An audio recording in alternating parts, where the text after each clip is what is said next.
All right, Shalom Israel, Shalom Most High bless. All praises to the Most High Yahawashi. Thank y'all for being patient. Welcome to F.O.P.E. Sunday Night Fire. Kahan Tazadak, you can go ahead. I'm gonna do something real quick. All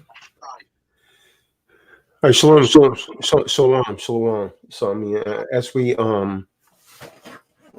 begin to start this, I just want to say that any kind of rebuke that we give is righteous rebuke, and because of that, as you see, a lot of people are starting to like be a little bit disgruntled towards F.O.P.E. and T-Dot. But I mean, our only objective is to tell the truth. We have a responsibility to make sure the truth is going forth. And because of that, a lot of people are actually getting in the emotions, starting to send off personal gestures. But notice, they're not disproving anything that we've been bringing out. Nothing. Absolutely nothing. They won't sit down and debate that 12 tribes chart. They won't sit down and, be honest about this summit. Has simply been a waste of time for people within our nation. I mean, there's a small faction of people that set themselves up as the leaders, but they don't assume the leadership responsibility when it comes to pointing out these pedophiles and these adulteresses. They want people to be silent on it. They want us to be quiet on it. So we decided to call people out. And on top of that, just about every damn splinter group that came out of One West, not all of them, but almost all of them have these damn heathens within their midst that they're calling Israelites. And you got them violating our women, and a lot of these men, they're marrying their women. That's why they don't want to break it off. And on top of that, a lot of these bigger camps, they're getting tights from these people, so they don't want to let them go. But it's utterly against the scripture. So go ahead, King. You go ahead and take that. Jonathan, you want to say something? Elder Jonathan? Yeah. And I come out of One West. And I could tell y'all who listening, that's an evil, wicked place with some wicked Negroes running it. We're going to tell you cats something. What you don't get is the judgment is coming on you. Right. The Lord see everything y'all doing, man. You know you violating our people. You're doing it on a daily basis. You're lying to them about that chart, which is a damn lie. But y'all don't want to face the facts. See, I'm going to tell you straight up. You're going to step, the Lord going to step to every one of you. That day, he coming for you. And I'm going to say this too. We're going to get into all of you cats, man.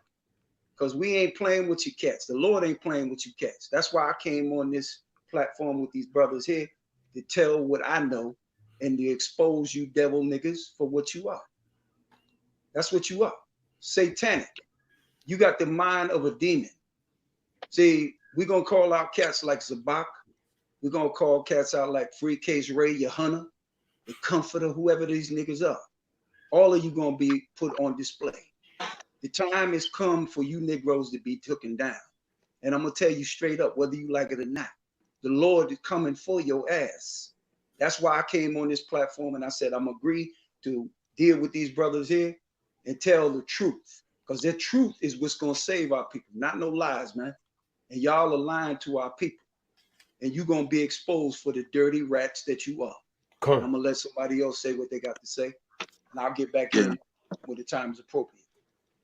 Elder Qanath, you there or I'll continue on? I'm here. Shalom, Israel. Sorry, I'm still trying to get myself together, man. I just got off another conference call. So, yeah, Shashan was part of that, so he know what I'm talking about. But yeah, man, the truth got to come out, man, at the end of the day. Pardon me. Yeah, the truth got to come out. We have a lot of brothers and sisters who we care dearly for. And at the end of the day, it's not going to be us who's going to save you. Okay? It's not going to be us, or it's not going to be any of your so-called pastors or your so-called leaders that's in One West or outside of One West. Right? Guess who's going to save you? It's going to be you. It's going to be you that saves you. All right? We know the truth talking about how the Most High is going to save. Only way the Most High is going to save you if you save yourself. You do what you're supposed to do. Do what you're supposed to do. So if you worshiping man, they had on that thing ISUPK, Home of the Truth, where Johanna was ordained by the Most High. Ordained by the Most High and His Son Christ. It said, follow the man. And the scripture tells us not to follow man. You know. So as these brothers speak, I'm gonna be looking for some scriptures to land me back on what they saying. You understand? But the buck stopped. And now they saying he the voice of God on that Yeah, new flyer they got. Right. The voice of the Most High. And we're not going to tolerate it anymore. No more lying about anything. You know, a lot of people say, well, we need to bring a beat, Sanhedrin, so on and so forth. Hey, it is what it is. You know, we all fall short. Scripture say, he who say they haven't sinned have sinned already. So we all sin. But these bastards act like they don't sin, right? They want man to follow them. You know, you call yourself being a leader. A leader leads by an example. Correct. By example. So you can't have a fat looking hog leading people, right? So he's telling you it's all right to be obese. We know people dealing with thyroids and, you know, depression, so on and so forth, eat too much or don't eat at all. We know this, right? But we can't have a man, right, that's leading our people astray. And we're not going to sit back and not mention names, right? I'll tell you right now, if any of these brothers on this line here with me and can't mention names, I can't deal with them. And they'll tell you the same thing about me. We don't operate like that. So I'm going to turn it over. I'm going to get some scriptures while you brothers go in a little bit. I would like if the brother going on, you know, give us a little background again. How long you been in knowledge? I'm about to ask him a question about that to the elder Jonathan. I want to know, was you one of the brothers there during the time of the One West split when Johanna claimed that he inherited the school? Because, you know, Mahar was on the program Friday and he was one of the witnesses said that he was not there and he was not appointed the leader of the nation of Israel, which we know, everybody know, so-called. They claim they know. But we wanted to be on record where we talking to the people and they hand it out of their own mouth from one or two witnesses so this lie can stop being pushed on the nation of Israel, where he claiming he's the leader of the nation of Israel. Well, I was there during the split, and Marshall took a certain remnant of people with him because they believed that he was King David, which is a damn lie. And men like Johanna, he stayed at the school. But men like Tahar, he had more rank and title over him. You know what I'm saying? I ain't seen nowhere where this man has been appointed the leader of this nation. I ain't seen it because there ain't a scripture this idiot could prove that the Lord anointed him as the leader of this nation until he returned. Now, Israel, y'all saying two witnesses so far is telling y'all that General Johanna was not appointed the leader of the nation of Israel. Not even by the seven. The elders of One West or none of them appointed him the leader of the nation of Israel.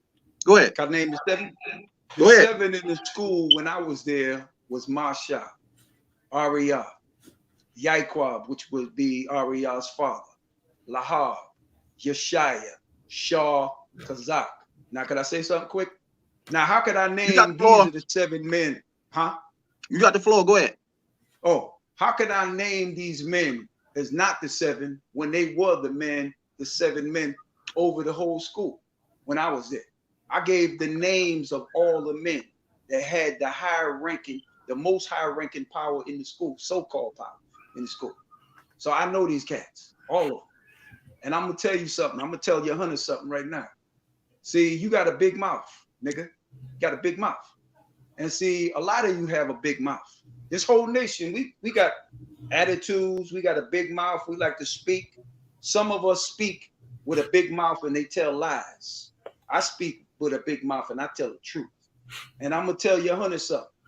When the judgment day comes and you standing before the Lord, I want to see if you could say that you was anointed and appointed second in command under the Messiah. Can I say something on this? Now he gonna leave out Michael the Archangel, the Holy Spirit, You before the Holy Spirit, you before Michael the Archangel, you before any of the great men of the Bible like David and Solomon and Moses. He greater than John the Baptist. Before that. And he greater than John the Baptist. He greater than John the Baptist. Nigga, I mean, really? Nigga, you look like George from Seinfeld, nigga. You're fat, you're short, and you're stupid. And you say a lot of dumb, stupid ass things that's going to get your ass in trouble in Judgment Day. See, this is why you better wise up, man, because I'm going to tell you, the Lord going to hold you accountable for exactly what you said. And he going to make you eat your words, boy. And I'm going to say it like this. You could bring your raggedy ass to New York. Come with your boys. Come with your crew. Bring them niggas here. Let's do this. Because this is not no game, bro. People's souls is on the line. Your black ass soul is on the line too, fool. And you notice how before it's too damn late. You notice how Tazadakia just took a fell, and the Most High put him in the feds, punish him, right? Now Yohana trying to rise up as some great person because Tazadakia fell down. You see what I'm saying? I'm guessing he thinking, oh well, one of these Pharisees fell, so he can take and be the top Pharisee in Israel. He gonna creep in. And that's what it looked like he's trying to do, if you ask me. Yeah. That's what I'm saying. But I'm gonna let his ass know your days are numbered, nigga. Your days are numbered. You on a time clock of the Father, bro. He gonna punch your clock soon. All of you gonna get your clock punched soon. Because the game y'all running, man, the Father got you down packed, bro. He know what you doing, man, and he gonna get you. He gonna get you. Ain't no man gonna escape the punishments of the Father if he doing wrong or a woman. None of us gonna escape. This nation has not escaped the punishment of God. You seeing the effects of it now. We under our enemies, man. And you think you raggedy bastards gonna escape the punishment of the Father when he know damn well you lying to our people? See, I'm gonna tell you something. It ain't about showing love to you bastards like you. All right? Because if I could do whatever I have to do to save our people from the lies that you telling and preaching, I'm gonna do what I can. All right, and I'm gonna let your punk asses know you don't put no fear in me, none. So you better take that and know where to shove it. Let me read the scripture for you real quick, brothers and sisters. Yeah. This is the book of the Apocrypha, Sirach, and I'm gonna start at chapter 9 and verse 33, and it says this on this wise. It says, "Take heed of a mischievous man, for he worketh wickedness. Lest he bring upon thee a perpetual block." All right. Well, we have to understand, you got to be mindful of who you dealing with and who you give to. This man got a damn Passover coming up, April 8th, right? And what state is this, Ak? He having his Passover. He said it's in New York, Westchester. Westchester. I believe the venue holds like 5,000 people. If I understand it, the rented out is like 20 grand.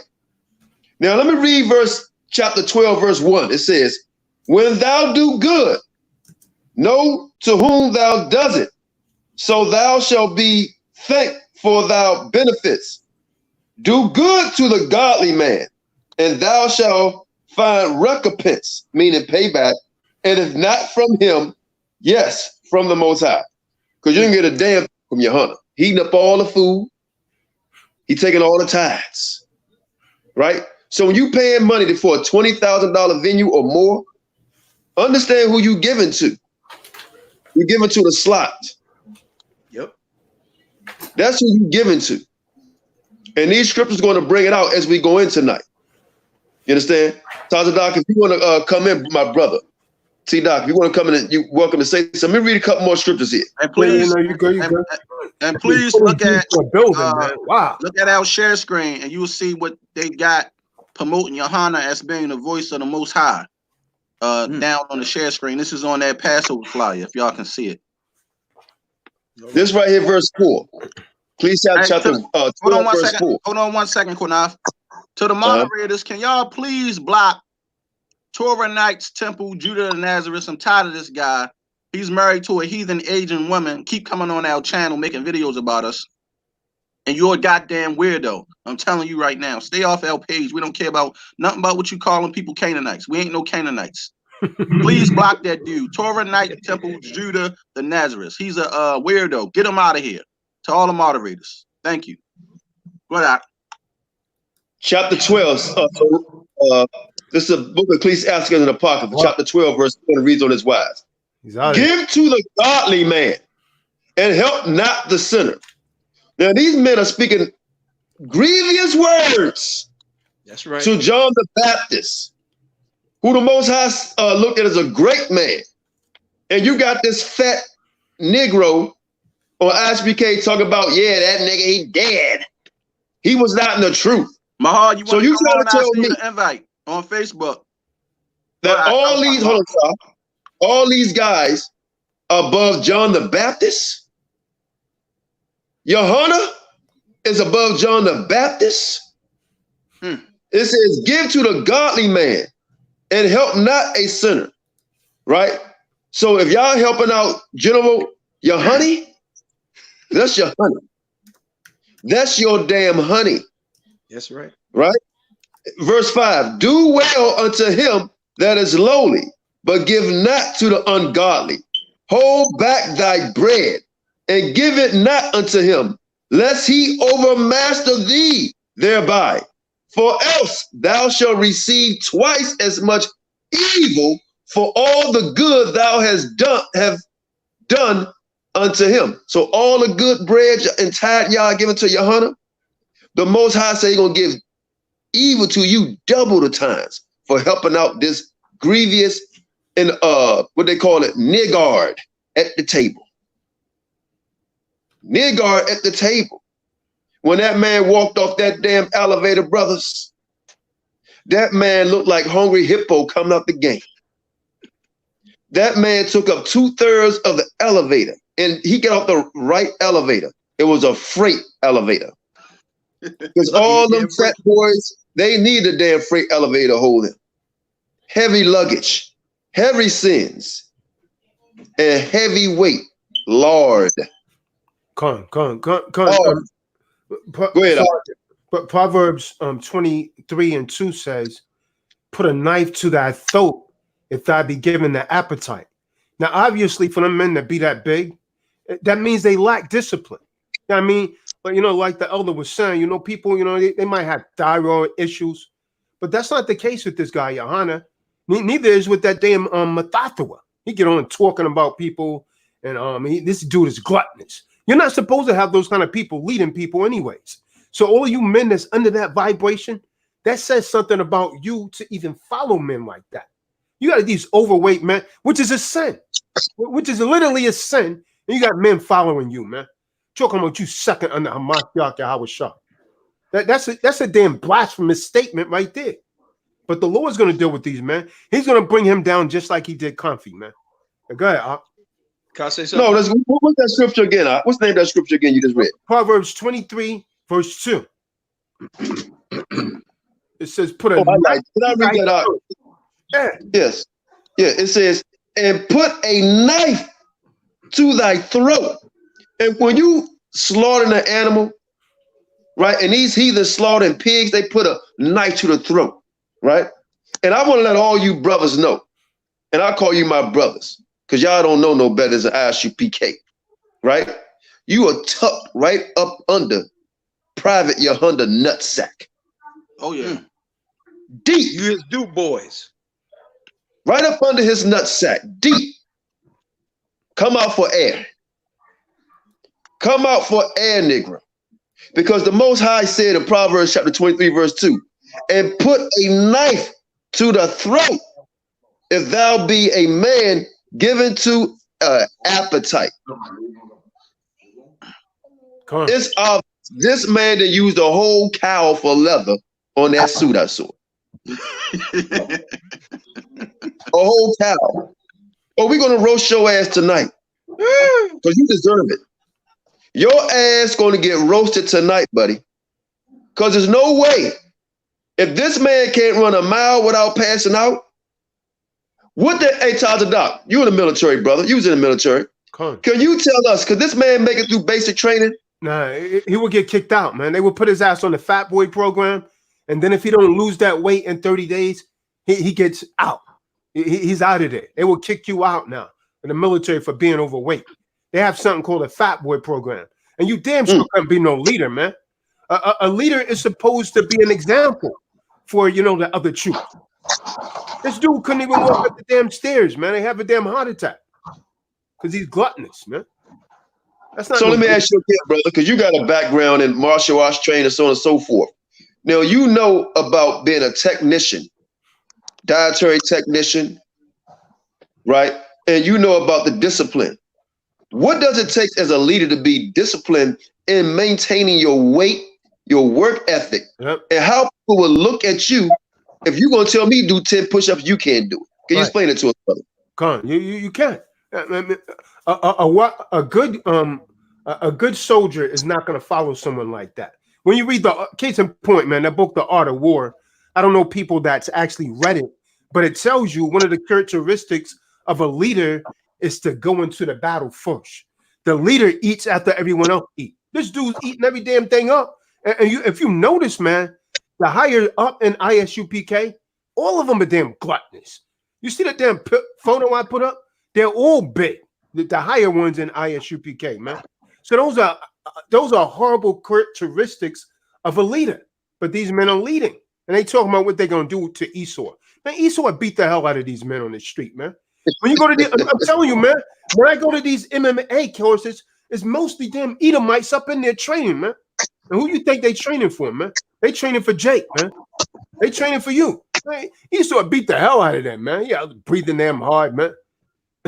And the man always have glasses on, and I know a story behind that, but I don't want to go into it, man. He always wear them damn. In other words, how can a man think about war? Yeah, I don't know if you know anything about that, good brother. Why he always wear them damn glasses, man. But the man, I have an idea what you're talking about, but I'll keep it to the next show. How about that? But how? And I'm will come back to you. I got a question for you, my brother. But I want everybody to know, how can a man think about war if his mind constantly is on food? Right. Constantly on food. And when I used to train, I used to make sure before I would go out and exercise, I wouldn't eat and I wouldn't even drink. I would just get my black ass up and run. Okay, run. Cool. And my teacher, right? He's a heavens in there. We run 5 miles, right? And we go in the gym and we start we doing our thing, right? Man, you be tired as hell. And he thought if you heavy in the ass, you ain't making it, brother. You ain't making it. You ain't making it, right?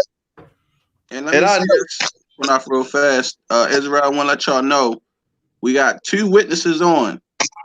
2 witnesses, Elder Mahavakar, Elder Jonathan, that's proven and told y'all that General Yohana, Scripture said, bring 2 or more witnesses, was not commissioned to be the leader of the nation of Israel. That is a lie. 2 or more witnesses telling he was there the night of the split. He was not giving the go to be the leader of the nation of Israel. Nope. Let me ask you. You want to say something? No. Go ahead. I wanted to ask Maharakar, does he know anything about the split, about Yeshaya making a damn deal with the Rosicrucians, and this is why Mashah broke off and stood at the house of David. Hey, Shalom. Yeshaya started to bring different doctrine in, man, and Mashah wasn't with that.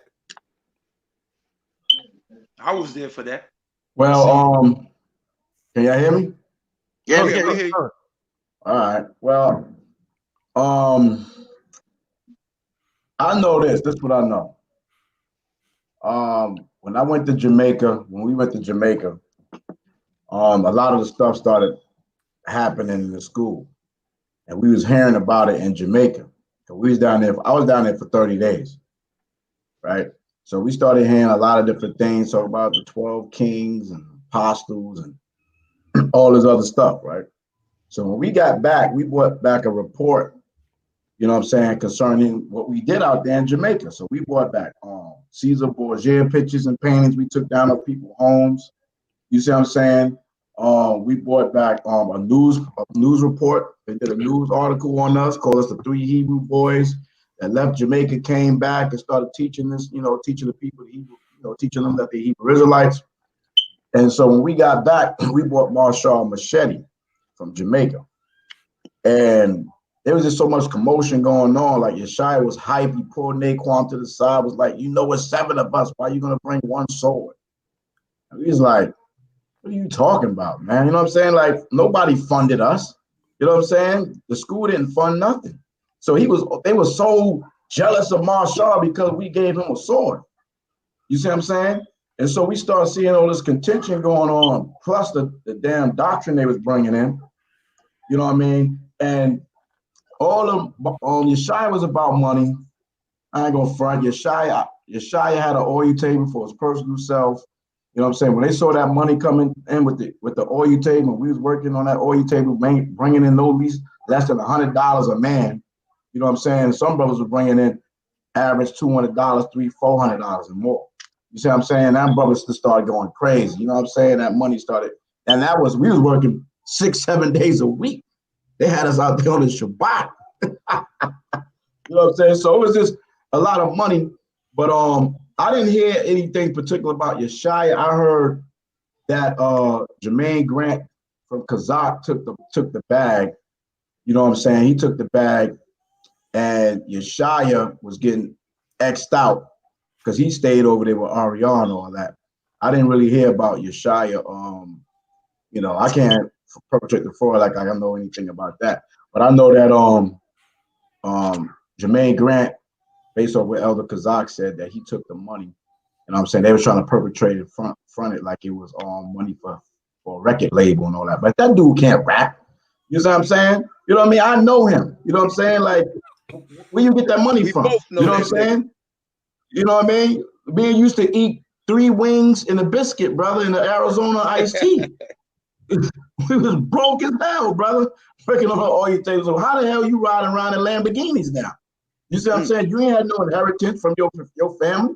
You live right in the hood over there, off of Morningside. You see what I'm saying? So how you get that bread? You know what I mean? Obviously, you sold out to Rosary Cruises. They came up there and tried to sell Marshall. They tried to come to Marshall about it, but he rejected them back in the day. You see what I'm saying? So I'm not. 90s, right? You know what I'm saying? They could have came to Yeshaya. You know what I'm saying? But based off him still being in the school all the way up with Tazadaki and all that, you know what I'm saying? I can't confirm that. You know what I'm saying? I know the Central Command, Lahab, and all them brothers, they was on that money shit. You know what I'm saying? Flossing and all type of stuff like that. You see what I'm saying? But Jermaine took the money. He took the bag. You know what I'm saying? That's why he was able to go to the heights that he went at. You see what I'm saying? So right. About Yeshaya was always, I like Yeshaya because he was funny. Yeshaya was funny. Friday night class was a comedy show. It was a comedy show. I'm going to say this. He remind me of the feeble one, the Hebrew one. He going to make you laugh. And he going to make you laugh your money out your pocket, too, because you got to get that $500 tithes up every Friday night in his class. Mahar, can I say something? Yeah. Yo, you remember when them niggas tried to get the priest for them niggas would lock the door downstairs? Remember that? Yeah, they would lock the door. They would have the brothers. You hear that? Can I say something? You hear what I'm saying? You see how them niggas kept us hostage. He's a witness just like me, how these men were treating our people up in there, man. Robbing them blind. Go ahead, Mahar. Yeah, you know what I'm saying? They most of it really happened on Friday night with Yeshaya. You see what I'm saying? Especially him, because he had to get his bread. You know what I'm saying? He'd end up making you feel guilty and make jokes on you. If you was in the front of the class, you was finished. You know what I'm saying? And and most brothers will give, but you know what I'm saying? And we worked for the school and we still gave. We shouldn't. Then they had outlawed that the oil men gave any tithes and offering because we was working for the school. But why we got to come up and give tithes every time we come to class? You see what I'm saying? So I mean, listen, and anything, this is BS, man. You see what I'm saying? I was there sincere to do the work. I wasn't hunting for no rank. None of that shit like that. You know what I'm saying? I was just there in the fear of the Most High. I wouldn't rob the table. You had brothers robbing the oil tables. They was like, yo, man, they jerking us, man. You know what I'm saying? I made 200, but I'm only going to report 100 and get my third off of that. You see what I'm saying? My goofy ass, I'm sitting up there like, nah, you going off, brother. You robbing, you stealing. Which is the script. You see what I'm saying? I agree to work for whatever money it was, you know what I'm saying? But, you know what I mean? Brothers had their ways, man, and Yeshaya, he was a proud dude. He was arrogant, proud dude. He barely salutes certain brothers, man. You know what I'm saying? And, you know, it is what it is. You had different brothers, had different vibrations, different spirits, man. You see what I'm saying? So I'm talking 96, because I was about to join that school in 96, man. And I used to go and build with RER at 1 West before it burned down. It was right over the Al Sharpton building. So you remember Yahawashi? That's where IUIC? Yeah, I know. Yeah, Yahawashi. Yahawashi, Ramallah, and a couple more brothers. We was all working together at Mount Sinai. And so Yahawashi was like, man, don't go to that school, man. They going off.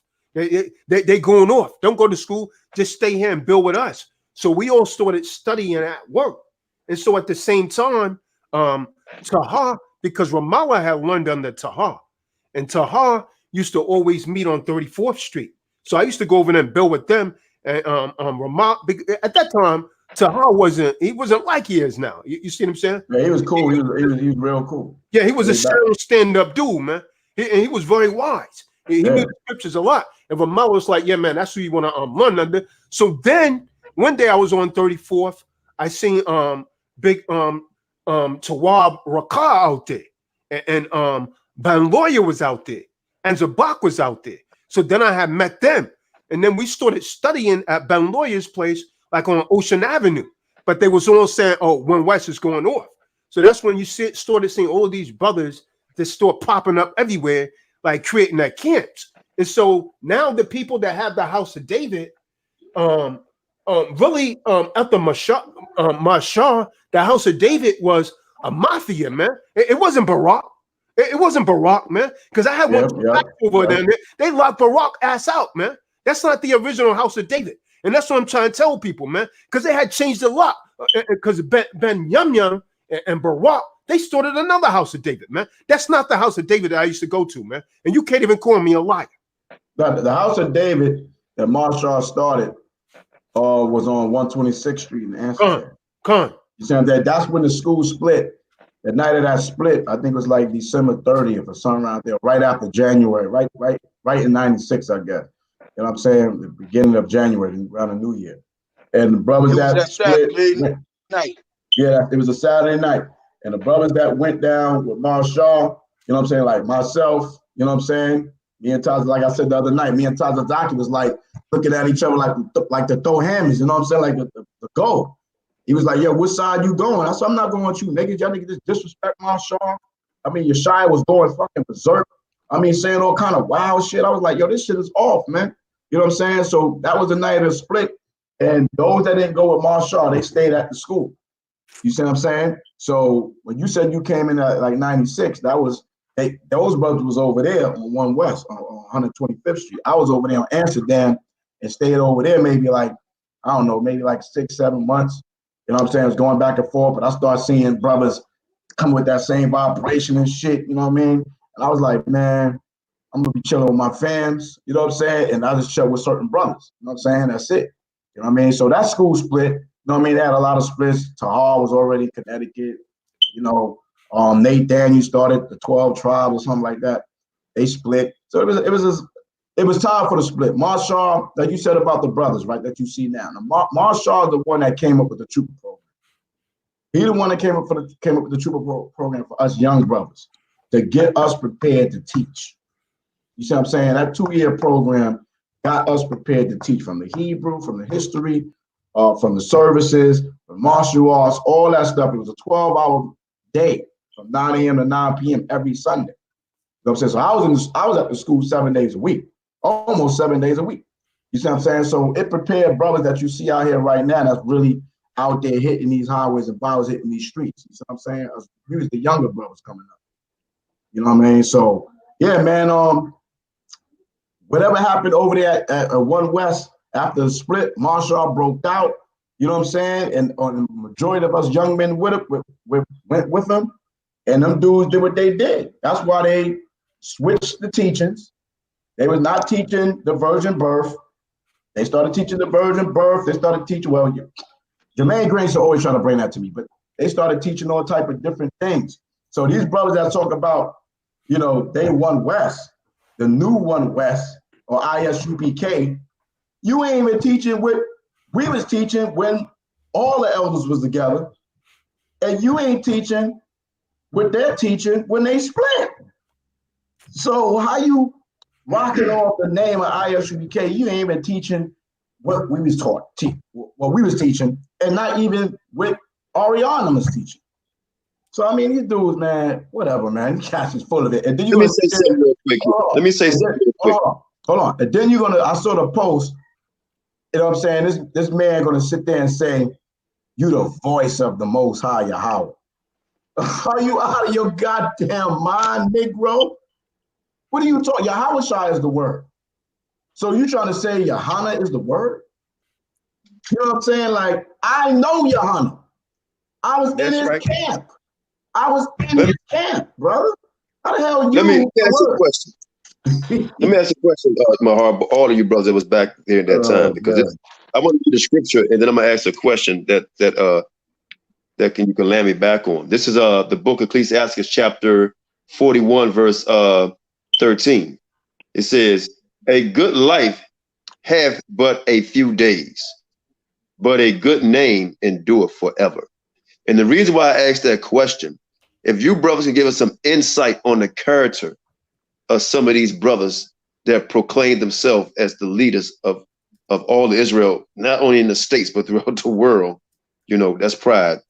You know, not taking anything away from some of the brothers who was in this sincerely. But I read it again, and then you can give us your experiences. And I want to start with my brother Dawid, because I want him to tell a story about Ariah. So I'm gonna read the scripture real quick. Sirach chapter 41, verse 13. "A good life hath but a few days, but a good name endureth forever." So go ahead, brother. Can you give us some insight on the character on brothers, on how would they judge other brothers, or if you have any story you want to tell about that? I seen arrogancy at its highest level. Proudness. Men think that they better than everybody else. That's what I saw. That's where that ranking system come in. You know what I'm saying? Brothers and these cats talking about, yo, I'm a general, I'm a captain. Captain of what? General of what? You niggas ain't got no power. They were dreamers, man. See, Ariah sold these cats a dream, bro. And Ariah is the blame for this ranking system up in the school. Like Brother Lahab said. He brung that ranking system up in the school, and that shit went to them niggas' heads, man. You know what I'm saying? And I tell you straight up, Ariah ain't the man that people think he is. That's an arrogant old nigga. And he's a piece of dog shit to me. I ain't got no respect for the man. The reason why I ain't got no respect for the man, he can't tell the truth. That's what I see of the cat. That man lied about the year 2000, man. Had a lot of people believing the Messiah was coming January 1st. That's what he had people out there teaching. They was teaching that since the 80s, bro. Like from 1989 to 1999. That's a 10-year span. He had men going out there telling people out there in the streets that the Messiah was coming in January 1st, 2000. That man let so many people down, man. People was waiting on rooftops here in New York. People gave up their livelihood, their jobs, stopped going to school because they believed that damn lie, this man. And that damn chart is another chokehold around a lot of men's neck today. How you gonna look at that chart where you can see it on that chart, bro? You got 3 nationalities of people on that chart. Am I wrong on that, Tazadak? Nope. I agree. I agree. You got Negro on there. The first 3 tribes mentioned on there, you clearly see that's Negro, right? When it got Simeon, what he classifies Dominican. Now you got black folks that's in the Dominican Republic. That's our people there, Negroes, right? Now you got Negroes in Puerto Rico. You got Negroes in Cuba, Colombia, all throughout South America. But where are them other countries at, man? You got Negroes in Japan. You got Negroes in China. We all over. We scattered throughout the 4 corners of the earth. that man would have had to have 4 or 5 signs to fit all our people on them, or where our people are scattered. And could anybody got the script? Could you read the book of Jeremiah 9:3 to verse 5, please? Somebody, if it's all right. Go on. What was that, Jim? Jeremiah No, 9:3 to 5. Yeah, I don't have my sword on me. Yeah, I'll get it. Jeremiah 9 verse 3. Yeah, to 5. All right, reading from the book of Jeremiah, chapter 9, verse 3. And they bend their tongues like their bow for lies, but they are not valiant for the truth upon the earth. For they proceed from evil to evil, and they know not me, saith the Lord. Verse 4.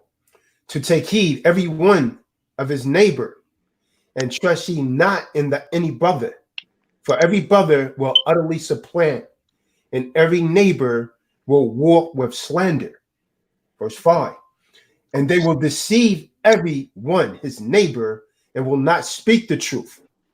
They have taught their tongues to speak lies, and weary themselves to commit iniquity. Now, could I ask a question on that? Who does that fit? I need that light so I can read, but that's fine.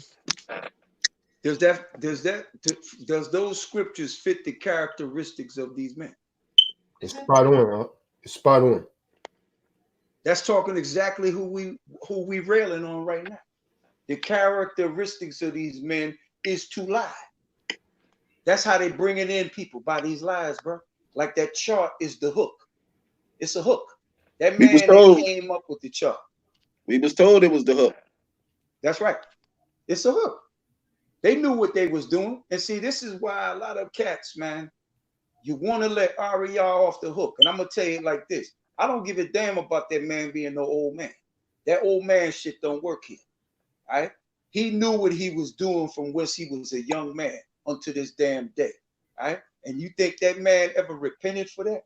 Never. Because he got too much pride in him. Everybody on this chat, man, we all filthy rags. I know y'all ain't going to disagree because you know I'm telling the truth. But see, with these cats here, these men think they above repentance, right? They think the Lord is going to wash away all their sins like, y'all good. Y'all the 12, y'all the 7, y'all good. They got to worry, not y'all. No, nigga, we all got to worry because we all got dirt in our closet. You feel me? And brother, you know what you're saying is so profound, because a lot of times I remember going out in the street where we teach about, we say Isaiah 51, cry aloud, spare not, lift thy voice like a trumpet. Trumpet say, show my people. And the Most High always speaks about how he's going to start with the house of Israel first. And he says, woe unto you, pastors, to lead his children astray. And we always talk about, that's talking about the pastors that's outside Israel. No, that's talking about us. When it says, ye are the father, ye are your father, the devil, that's talking about us, right? A lot of times in the scriptures, you can look at it both ways. Say, ye are the synagogues of Satan. We are the synagogues of Satan. When it talks about Pharisees and Sadducees, that's who we are, right? We are them people, right? We want to look outside of Israel once we come into this knowledge, but we are them people that the Most High is talking about. We are them people. I understand a ranking system, so I'm not going to go too hard against the ranking system. I understand a ranking system to get brothers disciplined and in order, but they have to be led by men, right, through the power of the Most High, by Ha Mashayach Yahawashi, and who are honest men, sincerely honest men, right, and who can take correction, right? And this is the issue. If you look at any camp, now let me go on here just a little bit, because I don't hide no names. When we look at the dude, and I say dude because I had a lot of respect for him, but once he lied and said that he started that summit, and I'm so glad my brother Tazadok is on this line right here, because he says some part of my language is real. Qanath got to see it. Bullshit, right?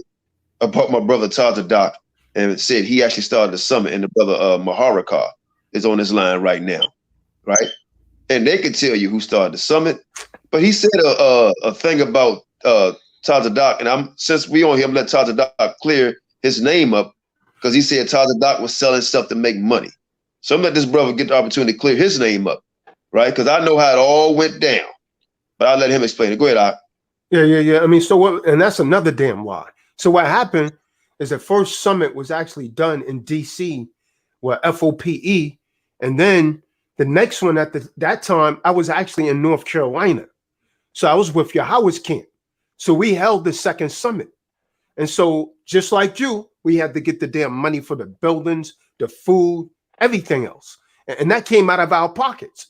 So you know they was manipulating the whole damn summit. So you had to get approval. And one of the other things I don't like is on one of those calls, let me say this. They didn't want Maharakat at one of the summits. They was trying to bash the brothers. So I was on, I don't even know if Maharakat knew about it. I was on the line trying to fight for Maharakat to attend the summit. So, I don't think Maharakat, that brother's trouble and so on and so forth. But nevertheless, they so-called gave me permission to try and sell t-shirts to get the money back. Because I put a lot of money up for that damn summit out of my pocket. And I only sold about 3 t-shirts. So the dude is lying again, man.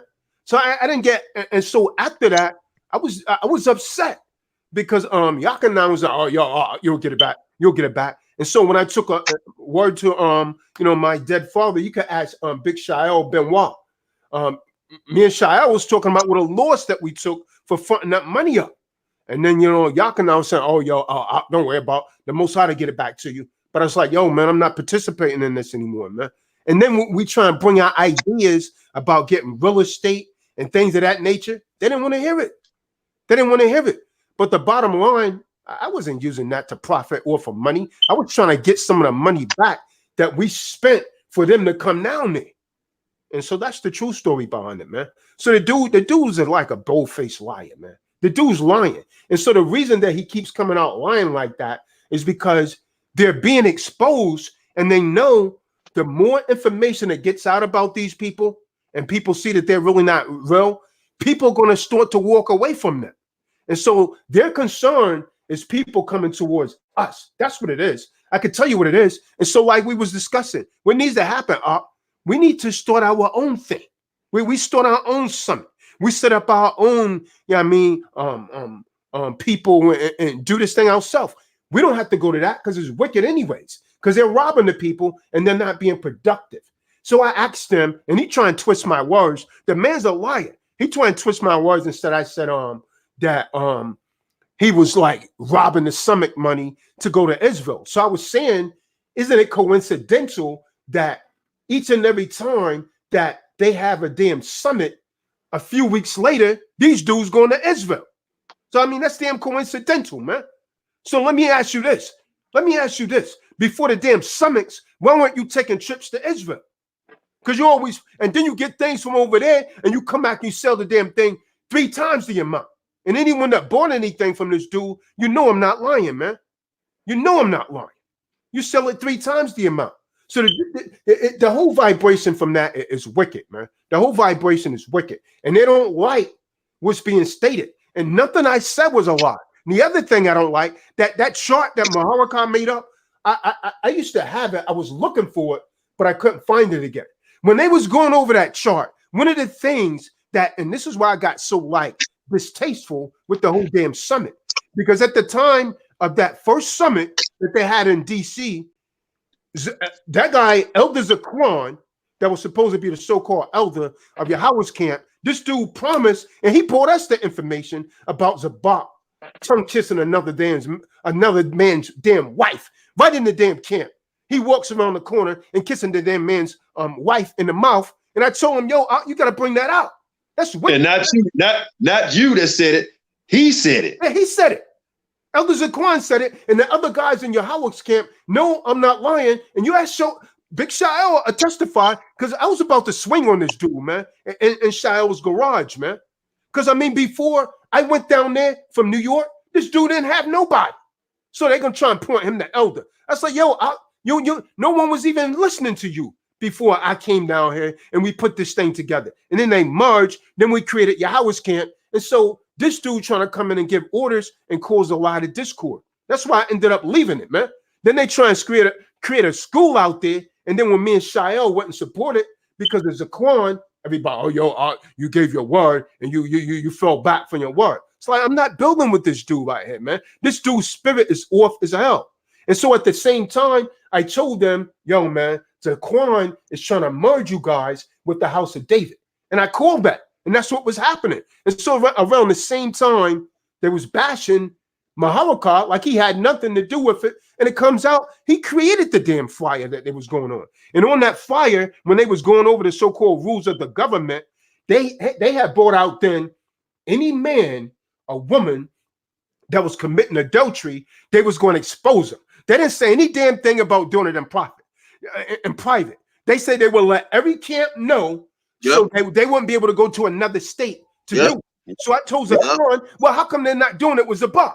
He violating this man's wife. You got up there and you say you was going to say it. You ain't say nothing. You went up there and spoke like 10, 15 minutes and you ain't say nothing. That's what I told this dude when, when we went back to Carolina. And you obsessed with Zabak or something? No, you letting wickedness go forth. And now look what's going on. He's still doing it.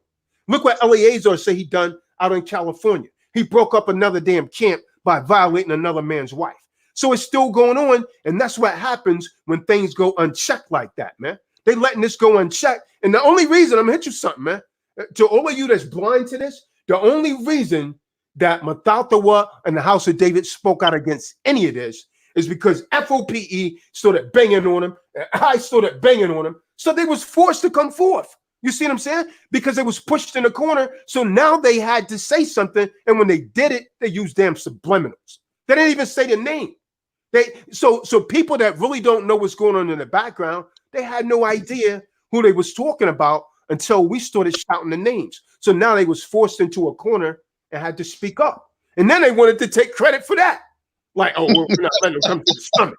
Yeah, you damn hypocrite. Tell me we're not letting them come to the summit. You know why? Because it will look very bad. Why the hell you got a pedophile and a damn adulterer at your summit?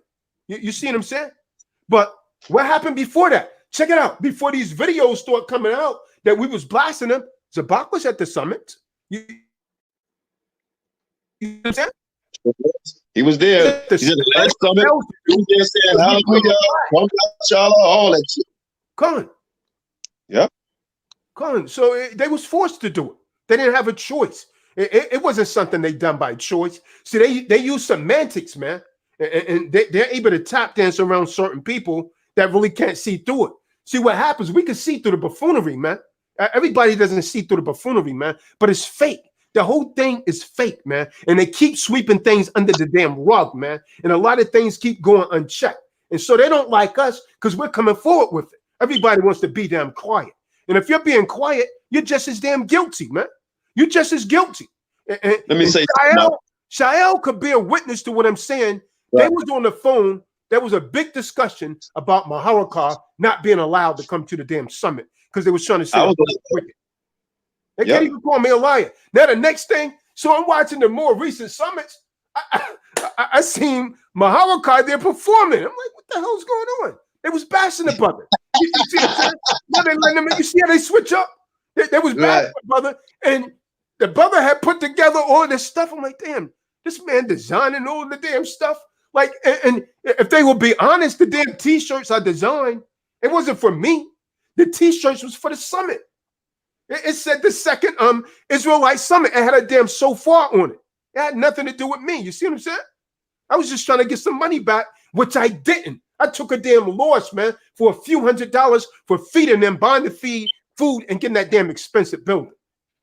So let me say something real quick. Go ahead. I want everybody to know on this wise is that this is what we need in Israel, right? Because every brother on this line, if we go off, we're gonna check each other. Tazadak came to me, hey, Qanath, man, I would have said something a little different when the sister on the line, right? Came to me, right? He said something. I said, nah, it didn't go down like that. You know what I'm saying? What was saying, so me and my heart, I can't even, hey, it is what it is. We didn't win. You know what I'm saying? So we go at each other like that. Here's the thing, to let you back in, Brother Dawid. I want to say this real quick, dealing with the summit and to jump in, keep it on the same topic, because I want everybody to know ISUPK, and it's not camp bashing, but it's something going on, man. IUIC, right? GOCC, your ass is next. Your ass is next. And the reason why I say it like that is because the scripture says we're supposed to be a watchman, right? A watchman, not a complainer, a doer of the word. So we're supposed to watch out for the people, man. That's all we do. We watching out and warning you of the snakes that's in the woods, right? We warn you when you walk through the sand and all of it looks smooth and you got a sand snake right there ready to bite you.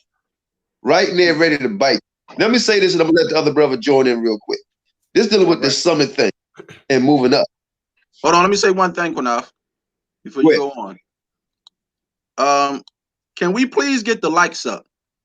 I know a lot of y'all don't like us, but goddamn, we got 151 people watching and 48 likes. Like, come on, man. That's a fucking crazy ratio. That's ridiculous. Get them likes up. It takes a finger to do that. And that's what I hate. Right. It takes a finger to do that, man. Right. And the reason why we want the likes up, guys, is because this helps spread the word out. Yeah, right. It attracts more people to the channel. It invites more people to the channel. We ain't getting no money off of this. I'm telling you right now. It's to bring more people and to wake the people up, man. That's what it's about. You know what I'm saying? But to go back on that, hold on. To go back on that something real quick. And then we're gonna let Mahal go next because he ain't gonna be on the show too long. Okay. To go back in that summit real quick. I appreciate seeing the brothers just have a good time rapping and dancing and eating and all that. That's fun. But that's not what the summit was designed for, right? And now brothers speaking on lies, and it's an old the summit or the Ha Mashayach Yahawashi, right? This government. Isaiah talks about Christ in the new government. That's first. He's gonna set up a new government. Now we still in captivity. How the hell we gonna have a government? You understand? Second, this is no different from a One West thing with this Ha Mashayach Yahawashi, right? And a lot of our camps we had today, right? I had to look at F.O.P. and say, you know, we got to do something a little different. So Doc is right, man. We already started it, gathering brothers together all over the nation and sisters together all over the nation. We open next week. We're gonna get a venue where we're gonna have a gathering, the Passover, right? And all is invited. You understand? And we're gonna build Negro only. You got to say that, man. Oh yeah, Negro. Negro only, man. Right. Negroid stock. Right. Straight up. And what I mean by that is Negro, Indian, right? You might have a little kinky hair, a little straight hair, but you have to be from Negroid stock, point blank, period. Right? You can be like Ezra, show your pedigree. Show your pedigree, you know, and you might have a red bone coming in. That's fine. As long as you be Negro. That's it. So we just making that move, man. And with this brother Mathathawa, man, I'm gonna tell you, King. I thought you was an honest dude. You told me you was gonna call Doc, and you didn't. You started calling the man faggot, this and the third. You know, General Hogbelly. You know, this guy talking about he's second under third of the son under Christ. He's speaking the word of God. God words come out his mouth. All these brothers, man, that's doing this is straight wickedness. And it's high time for y'all to come home to the Most High. Go ahead, brother. Go ahead. Let him go ahead. Let Mahal go because they're about to go. Go ahead, Mahal. Go ahead, Mahal. Okay, go ahead. You on mute. Go ahead. Yeah, man. So yeah, so my screen acting up. So I just want to the brother invited me on here. You know what I'm saying? I could address whatever questions concerning my testimony about my experience in One West. You know what I'm saying? In the old school. And I'm not going to sit there and say my experience was all bad and negative, and I'm not going to say that. You know what I'm saying? It's bad and good in every camp, congregation, assembly, church, your crib, your city, your state, wherever. Point blank, period. Philippians, the first chapter, address all of that. You see what I'm saying? Brothers want to speak out about things they feel is wrong, all praise. You know what I'm saying? Make sure that you correct, make sure you right, and make sure you not respect the persons when it comes to other congregations, when it comes to assemblies, okay? There's and other Hebrews that's on the sideline somewhere. You see what I'm saying? Like, I could throw names out, but you already know who I'm talking about because I already exposed non-camps. out here. You see what I'm saying? So, you know, I stand on what I stand on. I agree with certain things brothers bring out, you know what I'm saying? But, you know, a lot of brothers got to bring more truth. There's a lot of conversations, there's a lot of talk, but you know, it got to be more truth in your presentation on certain things. But, you know, I'm not here to promote myself or anything. You see what I'm saying? I'm going to address certain things concerning the summit, because I did on the platform the other night. I'm working on something right now. As the doc was saying, you know, a lot of the paperwork, a lot of the things that was instituted, I brought to the table. You see what I'm saying? So I'm working on it right now. I was working on it all day, because I'm not going to allow nobody to sit there and just lie on me. You know what I'm saying? I'll try to just, you know, minimize what I do in the nation, what I have brought to the nation. You see what I'm saying? But again, like Tyler Doc said, man, I'm built for tough, or Yah tough. You see what I'm saying? I can get hit, but I'm gonna keep going.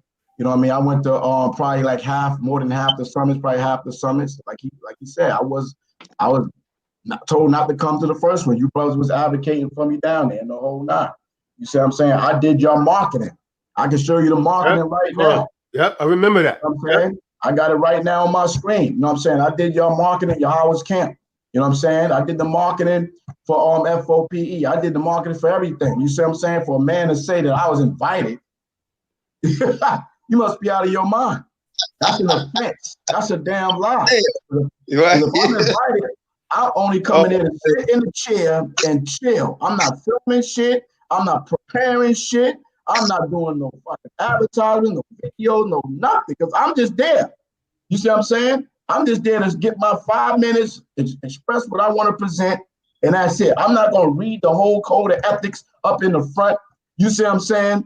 I'm not going to do none of that. So, brothers that want to sit there and lie, then I have no choice but to expose your lie. I'm just letting you know right now. You see what I'm saying? Video will be coming up. You see what I'm saying? Don't lie on me, man. You see what I'm saying? A lot of you brothers been out here trying to play me on a low whole nine, man. But I'm gonna tell you, keep playing around, you're gonna get hit. That's just it.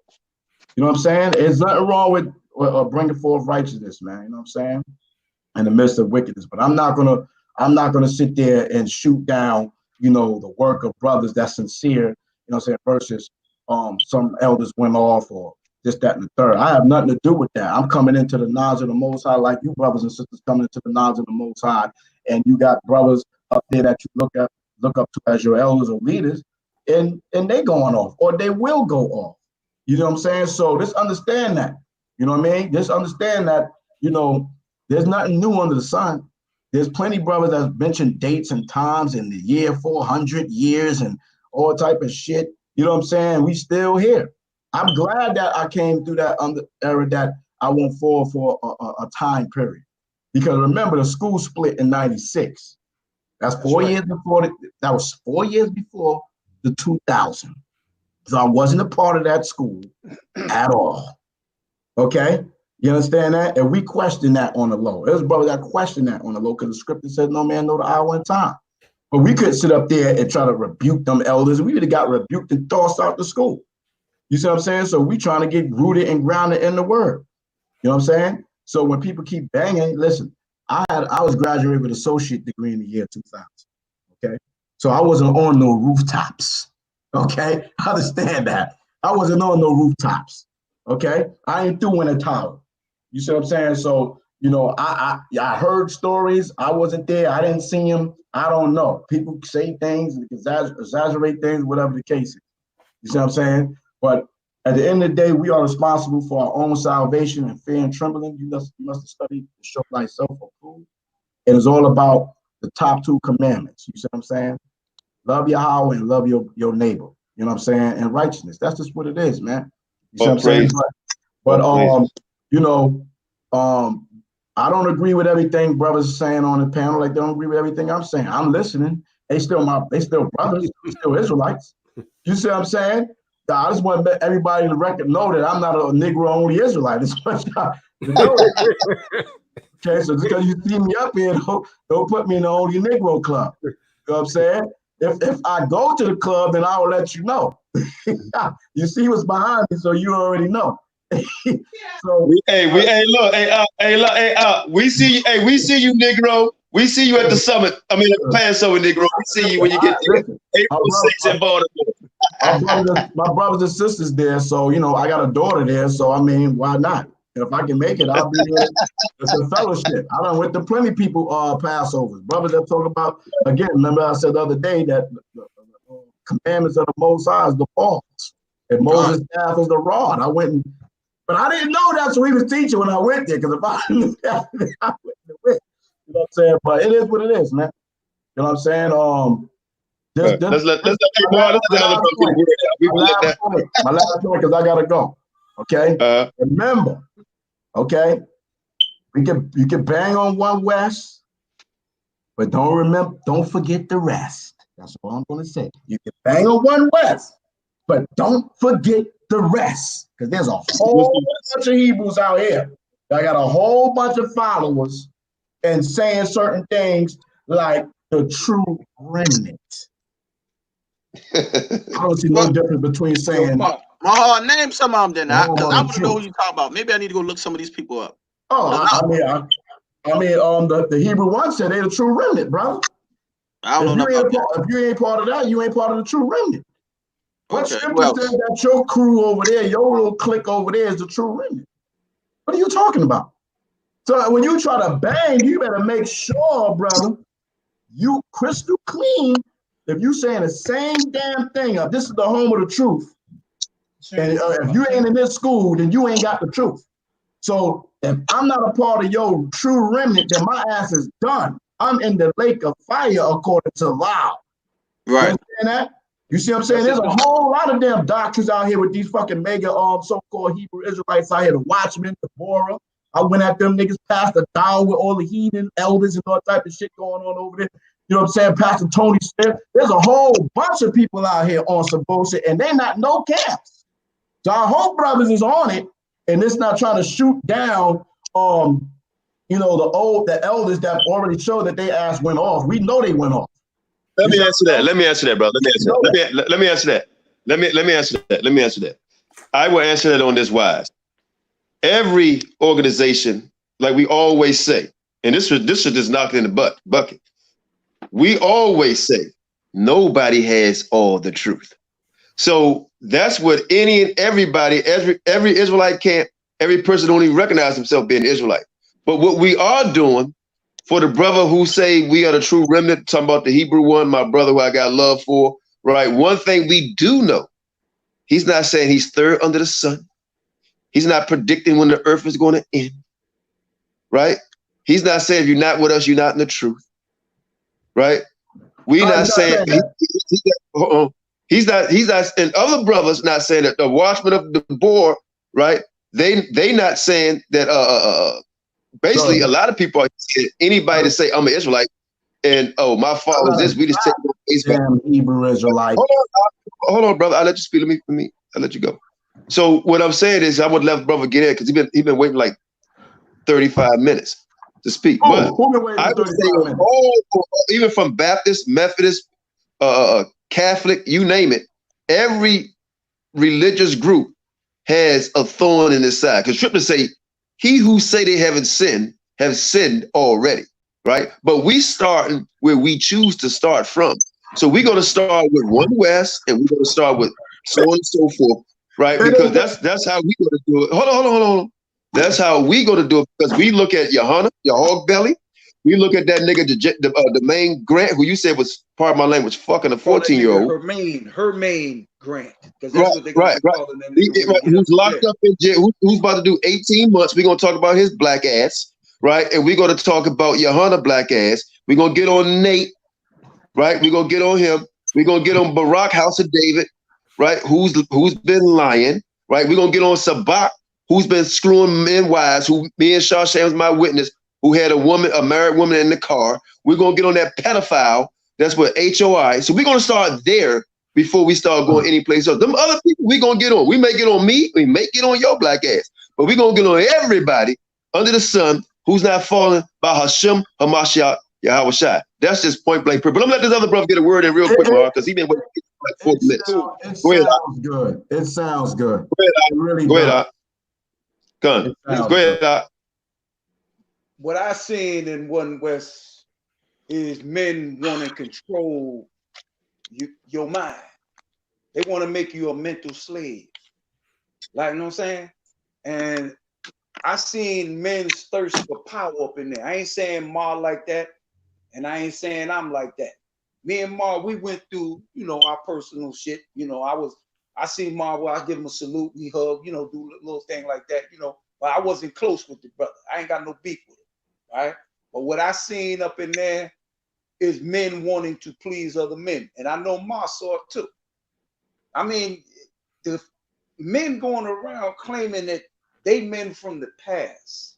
I heard cats say certain cats up in there is King Saul and Moses and all these other titles these men taking on, man. I mean, I asked the question here, what is the problem with you just being a fellow servant of our Messiah? Why you niggas want to rule over everybody?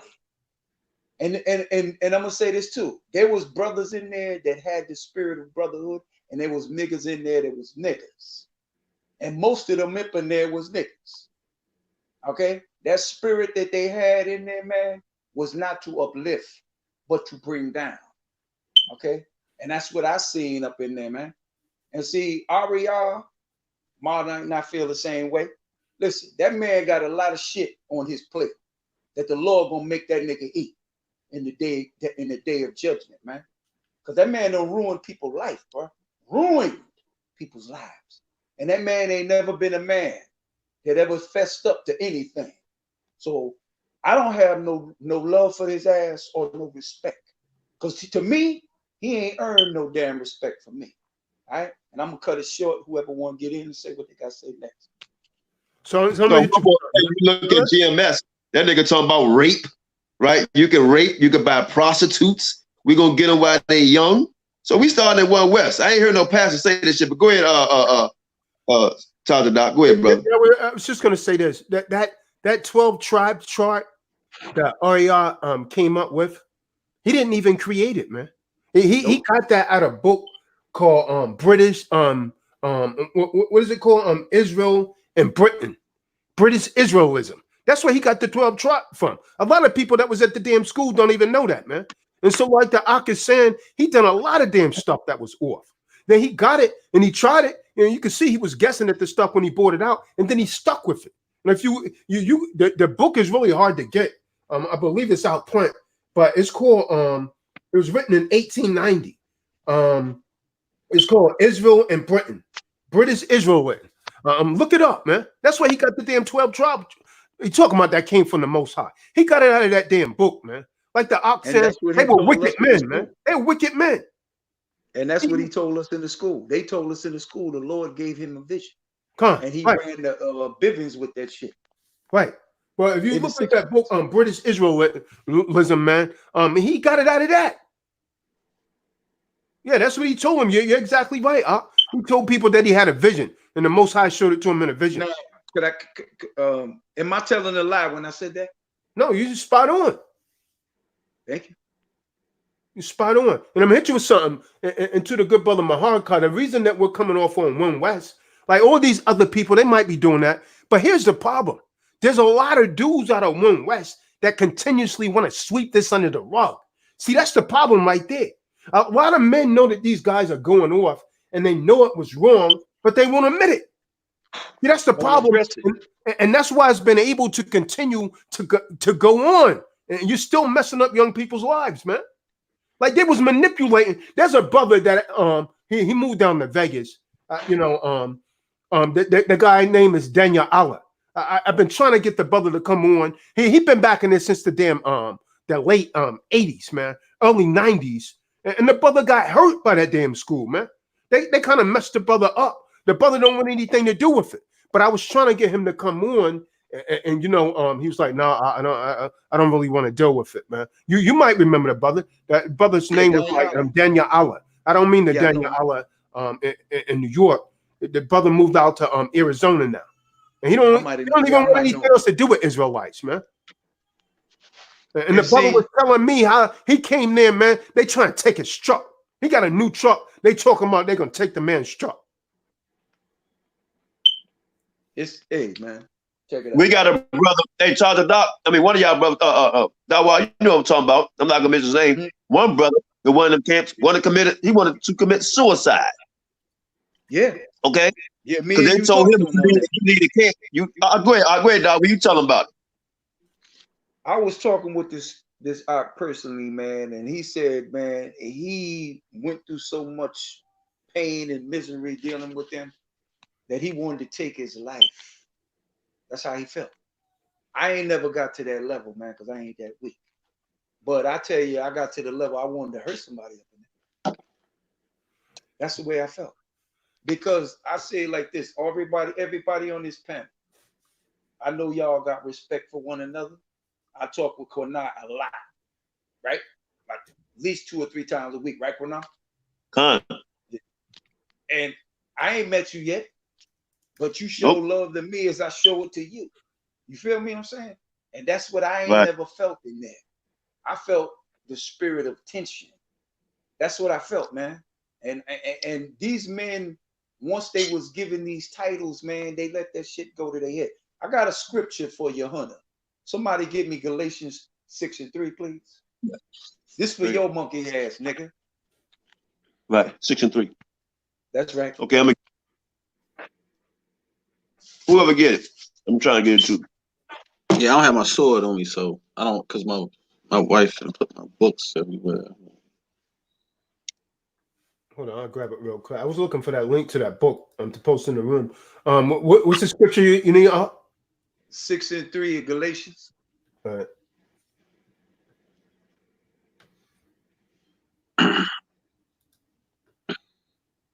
I read from the book of Galatians, chapter 6, verse 3. For if a man think himself to be something when he is nothing, he deceiveth himself. That fit you, your hunter. That fit you, Tazadaki. Not you. You know who I'm talking about. Yeah, come. We know who we talking about. AREA. All you niggas is nobodies. Because you do not have the power of the Most High. You are not the voice piece, the mouthpiece of God. All of you say the same shit. You all a bunch of damn hypocrites. You a bunch of liars. And we challenge all of y'all asses to come on this platform right now. If you're honey, you're listening, bring your fat ass on this platform. Say what you got to say.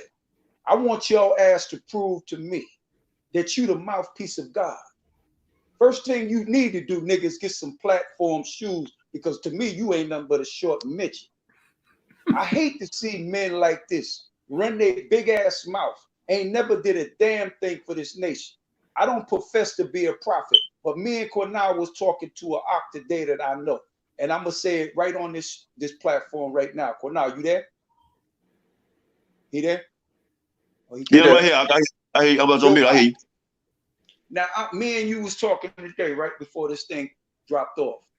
Now, I was talking to you about, I told you that the Lord told me a vision of something major that was going to happen, that was going to affect a lot of people in this world, like in the rap community, right? Right. Now, didn't I tell you through the spirit of the Ruach that I predicted Biggie Small's death 6 months before it happened? Yep. And then the brother come on the phone today and tell you, bro, that I said You that to him. You told me a while back, and you said, Qanath, I don't profess to be a prophet, but right. I told the brother it's going to happen. And I said, oh yeah. He said, but I know the scripture said we got to have a witness. So the day the brother got the witness on the phone, and the brother told me. That's right. The Lord, the Ruach, made me see the death of Biggie Small before it happened. 6 months, because when Tupac got killed on that Saturday night, I told him, I said, that boy Biggie next to go, bro. All right. So the spirit of the Ruach was talking through me. So what I want to say to these niggas here, all y'all profess to be some prophets. Can you niggas produce one prophecy you ever said, nigga? You're hunting with your fat ass. Prove me that you had prophesied anything, or Tahar, or Ariel, or little freakish Ray, Nathaniel. All of you cats, you profess that you the prophets of God, and you ain't never said nothing that ever came to pass. Not one. Prove to me that. I don't make no stories up, man. I told Qanath that story, and I said, listen, I'm gonna bring the brother on. And he knows I told him that. And the brother told Qanath right there. He told me that 6 months prior to the man's death. So the Lord must have been speaking through me. And I'm going to tell these Negroes this question. Why? He spoke to me on that. Because I'm not a perfect man. None of us on this platform is. But I'm an honest man. I do not try to use my people. You understand? This book is real, man. And it's telling the story of our people, telling the history of our people, telling the tragedy of what our people was going to go through on the earth. I ain't going to use this book, bro, to manipulate our people's souls when our people are already broken. They're broken. We got to try our best to mend them and bring them back to the Father. I know it's going to be a struggle. It's a task, but we all got to try our best to do this, man. So whoever want to get in, say what you got to say. And I definitely agree on what you're saying. You know, you dealing with people's souls and salvation here, man. We can't do that.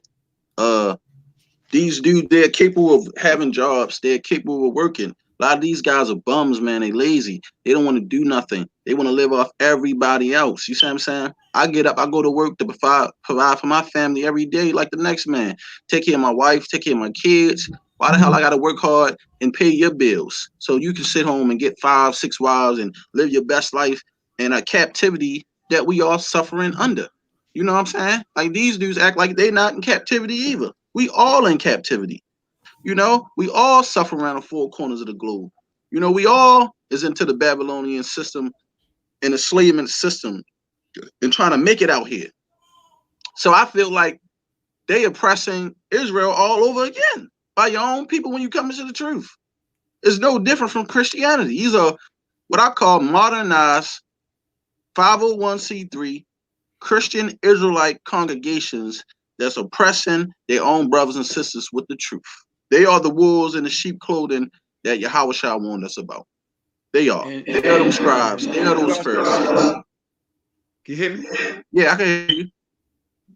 They got their 501c status in 1997. Talking 23 years. So all that money was coming in from 1997. They was to this day, hell, they was putting that in their pocket. Now check this out. When I came in that school in 92, 28 years ago, last month, AREA didn't have no job. He was only 51 years old. Man had no job. Now I'm gonna ask a question. How was he living? Off of you weak, dumb Negroes up in that school, paying this man priest. And that's what we was recently talking about, Israelite men living off of women and donations. And they get mad at me and Elder Qanath and Tazadak when we speak about stuff like this, because I don't live off of women. I have one wife and I got a family. I don't live off donations. We posted up there. If y'all want to donate, y'all can donate. If not, hey, fuck it. I ain't begging y'all. I got a career job. And some people say, well, you say that because you comfortable in the system. No, the hell I'm not. I got a plan to get out the system. Now, I ain't gonna tell everybody my plan, but come on now. What you expect me to do? Not do nothing and be homeless? Come on now. Let's not be foolish. So I tell everybody, listen, you have to work to sustain yourself until you can get out of the matrix system and then live. But don't sit there and say, this is the way that they living. We start the congregation. We get thousands of people. They bringing tithes and off. That's why you got the whole fat crew, the fat 2-line crew. All them niggas is like Biggie Smalls, because they getting the bread from everybody. Yeah, so they get 3, 4 wives. You feel me? And I'm gonna keep it real. They laying back getting their dick sucked, living the best life. They ain't gotta lift a fucking finger. Give me all your money. But a guy like me with a sound mind, who's not crazy, because I say most of these Israelites who follow these dudes are retarded. I'm sorry. Something is mentally wrong with you to hand your hard work and money over to a bunch of other people who they ain't doing shit. The scripture says you don't work, you don't eat. If I got to get my ass up and work hard every day to take care of my wife and kids, and you talking about 10% and some high holy feet, man, you niggas is crazy. And you riding around in big ass cars and living in a fat house, and I'm suffering, struggling to pay bills. My kids need insurance. My wife needs insurance. I need insurance. I got car payments to pay. I got a mortgage. I got my own business to run. And you telling me I'm false because I won't give my money to the Most High? I'll give it to him when I see him. The Most High don't want my money. Do the Most High need your damn money? Right. He created all things. Why do he need my money? I need my money to sustain my life to live here. It don't make Hey, sense. let me get it real quick. Quick. Let me get it real quick. I want the doctor to jump back in real quick. Okay. I want the doctor to jump back in real quick. I just want y'all to look at something, man. He said something that I wasn't aware of. 501c3 since 1997. You can tell them brothers that make money. This dude, Jenna Your he got on some shit that costs money. Them garments are very elaborate, right? Very elaborate. Okay, hell of a scene. Your garments. The garments got to be like 3,000-4,000. All them studs, the way that shit cut. Come on, man. And if you think about it, right? You got brothers right now who can't afford fringes, right? That's Qanath. I'm struggling, but I do my best to make it. Oh, hold on, Qanath. Let me show this real quick. Anybody ever saw Johanna on the street? Let me show this real quick. Y'all see this garment here? This garment, y'all can see on the camera. This garment, $30 goddamn dollars. Qanath, we buy $30 garments and put fringes, don't we, Qanath? Yeah. 30 for pair, and they look good. $30. We ain't running around here with these super duper garments on. $30. That's what we telling people. 100% cotton. And they be trying to talk about we sold out and we got a 501c3. You niggas is crazy. Stop that false false witness on us. We ain't got no money.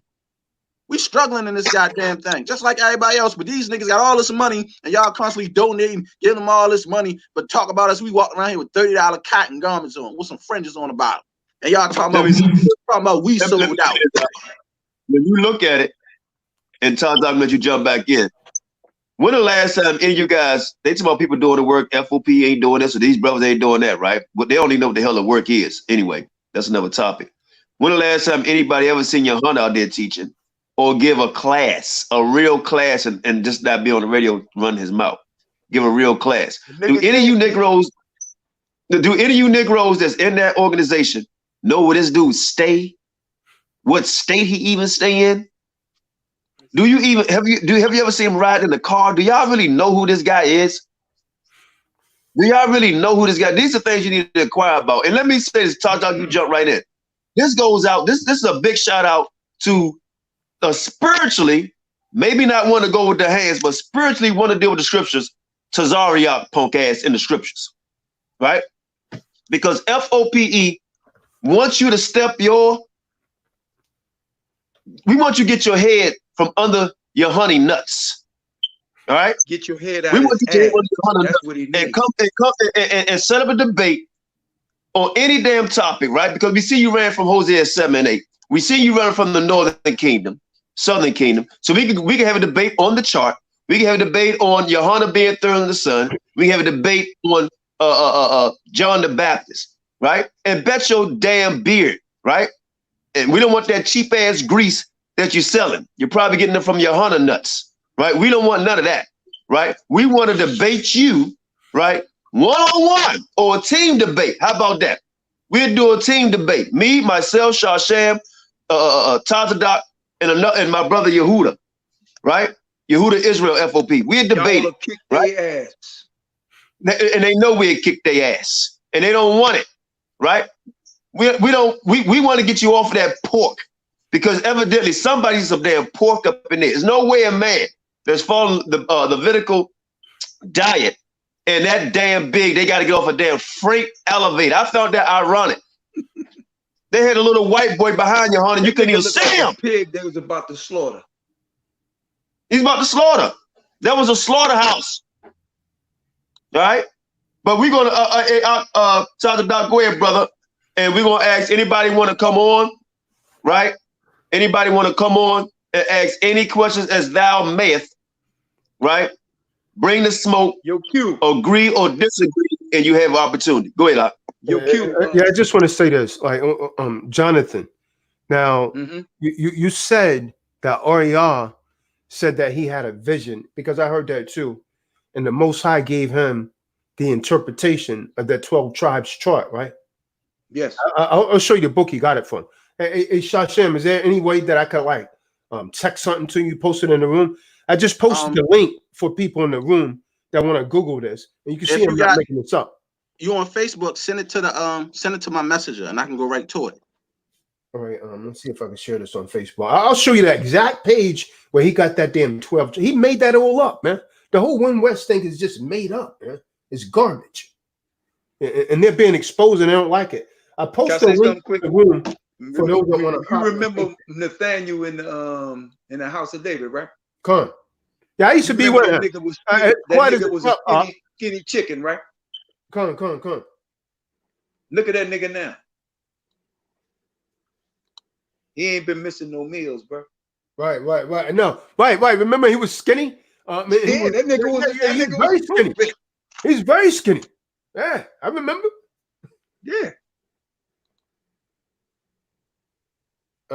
Yeah, I don't see you right there. Shan. Hold on. I see you in that group. You hold on. Wait, I think that's the group that's me and no. Hold on. I'm about to find you. Hold on. I see F.O.P.E. F.O.P.E. HOR's lines. No, I got you right here. I'm about to post something right to you now.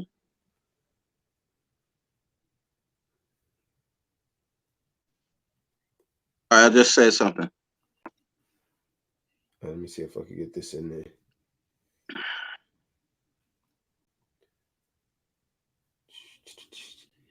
I actually posted a link in that room for people that want to see it. That's exactly where they got it from, man. I'm trying to see this as an attachment. Or if you post it in the room again, I'm gonna try to see can I go straight to the link if you do that, because I wasn't paying attention to it. All right, I'm about to post it right now. Right here, I got you. Right there. There's Likes up, get the likes up, please. Get the likes up for the people. Look at that page on Facebook, right there. That's exactly where he made it up. I mean, he stole it from someone out of this book right here. The Lord didn't show him that. Can you put that on the screen, Sam?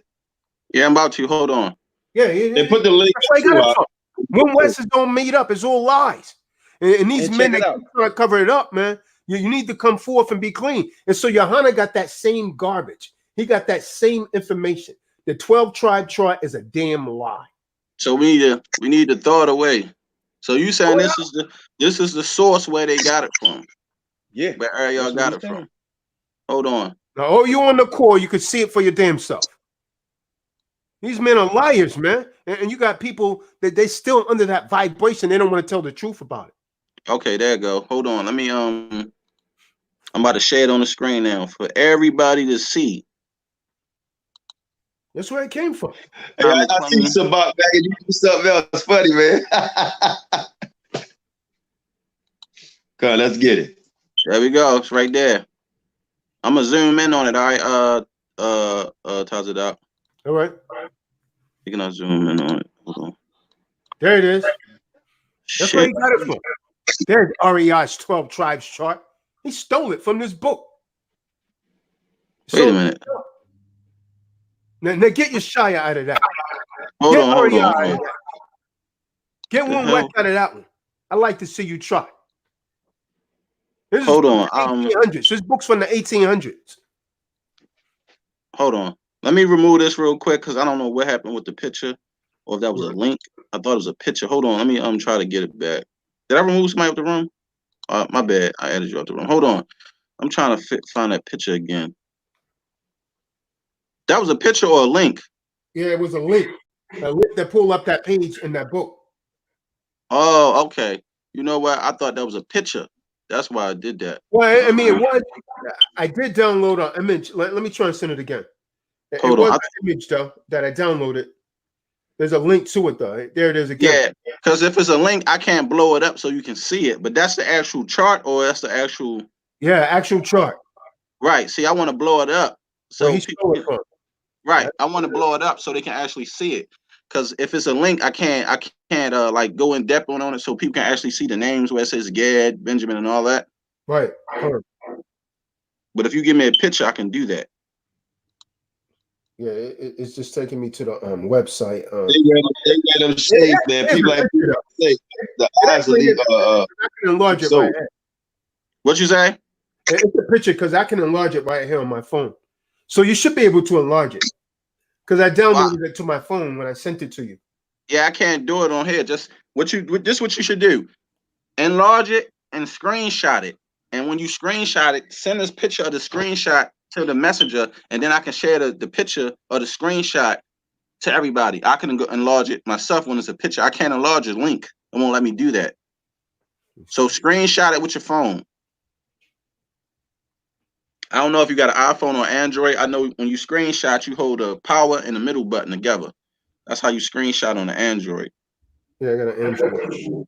Let me say this real quick. While y'all get it together, I want to get back to the topic. I want the brother Dawad to go in a little bit. And Mahar, you want to say something? You can. I thought he was leaving, but check this out here. Tazariak was on Sarnetta, right? And we called him out, and he did not respond. We called him out on his own program, when I respond. What I found interesting, that his underlinks, right, his nut squeezers, was basically saying, "Oh, y'all come on his show and squeeze his nuts like we squeezing his nuts. No, he can come over here, right? And we ain't gonna squeeze nuts. We're gonna chop his head off with the strip. All right, we're gonna chop his heads off with the strip, right? We're not coming to your platform. Your platform is bogus. It don't have a lot of views. Don't get a lot of hits. So come on this side and step your game up. Let's get into the strips over here. All right." All right, yeah, Qanath, you come on. Hey, Shashan, put it up so my brother can come on. Who trying to come on? My brother right there. He my eyes ain't that good, brother. Azaria, right? He got something to say about about Sakari, man. Let him come on. That's our brother. All right, I just posted it in the chat. There you go, Ak. Come on. Hey, Mahar, you still on, Ak, or you getting off, or you still on? I just put my heart in the. Oh, he's still there. Hold on, let me see something. Tazadak, I'm trying to get this picture. Yeah, I'm download it here. I'm trying to download it to my computer and see if I can I don't know if I can upload anything there. So it's the people that got some mad money out here. I know that. What you say, Maha? Oh man, there's some people got some almost 300,000 in the kitty out here. Who the hell got 300,000? 300,000. 285. That's crazy. I put it in the chat, brother. Where? I don't see it. Look up. Oh, I'm not watching the chat, man. Are you not watching the chat? No, I don't even having time to. That's why I got the moderators do it. It's too much. I'll be trying to do this and that. I can't. I'll be confused. I got it right there in the private chat. Right over there. Hey, Sham, you got an email I can email this to? Yeah. I'm a what's the name? I'm gonna send it. I'm gonna put my email right here for you. Hold on. That said, help your ox get your ox out the ditch. We got $50,000 in the GoFundMe. Scorn my ass. Brothers got $285,000 wow. in GoFundMe money right now. Chilling. I like to see some other GoFundMes in comparison to this GoFundMe. Copy. This a website, huh? No. Well, I mean, it is a website, a link to the website, but I actually downloaded the page. No, I'm talking to Maha. I'm talking about this GoFundMe. Yeah, the link. I want to show something for Tazadak right now. If you can let me screen share, I want to show Tazadak something. All right. You remember this right here? Here you go. Hold on. You gave it to me? All right. You gave it to me? I got the screen? Yeah. Wait a minute. Hold on. We got a bunch of people. Who is Ryan Dicker? You remember that? Hold on. Let me get back over there. All right, y'all in the back room, just stay patient, because I can't bring nobody else on. Oh, yeah. Yep. Who did that? Yeah, you did that. I remember that. Yeah, I remember that. Yeah. You know, right there. For somebody that this was invited to read some code of ethics, I sure have a lot of videos and promos and stuff that I did promote and marketing events and stuff. Why would somebody that this invited do all that? I'm curious. Qanath. I got the video coming though. Video coming. That's the argument me and Shael was making. Like, how you gonna stop the man from coming? He was promoting the whole event. Exactly. Because I was supposed to come in. One thing, I was supposed to come beat Qanath up at the summit. Oh yeah, that's right. That's right. Yeah. Yeah. That's right. And everybody know damn well I'd have waxed the floor with my hard ass. Why the hell would my heart even attempt some shit like that? Hey, Qanath. Qanath. Old man. Qanath. It's all good, Sam. It's all good. Take over the show because I got to do something. So you can control everything, and I'll be right back. I'm gonna take myself off the stream, but I'm still here. The show should still be going. Okay, cuz just put yourself on mute. That's all. Now, I know. I'm gonna take my because I think somebody else jumped on. They might have wanted to come in, so I'm gonna go in the back room, and I just jump in. Can you hear me? Yeah, go ahead, brother. Go ahead, come on. All right, Shalom, brothers. How y'all doing? What's going on, Israel? Yeah, I was with the car. I guess you can say I was with them. I took their this is when I was just coming into the truth. Maybe I was in the truth like maybe 3 months, cranked up, on the 12 tribes chart, because I strongly believed in it. I strongly used to believe in it. Though I had a problem with it, I just accepted it. The Mexicans and Indians was my people. But anyway, it's a 12-week course. After 4 weeks, you take a test. So you got a test for 3 months, 4 weeks in a month, 12 divided by 3 is 12 divided by 4 is 3. So I passed the test, and I got pictures with the guy that tested me, one of their captains in Chicago, because he tested me. One of the tests was live, Facebook Live. And he said, okay, so you passed and you something. I don't know if I was an officer or something, whatever. And he said, here go the rules. Soldier test. Okay, all right, that's what it is. Okay. He said, here go the rules. I'm like, okay. No tennis shoes going to camp. I'm like, okay, I can go for that. You can't wear jeans going to camp. Okay, I can go for that. He said, every week, every paycheck, you got to get 10% tithes. I was like, okay, I thought we was, tithing with food,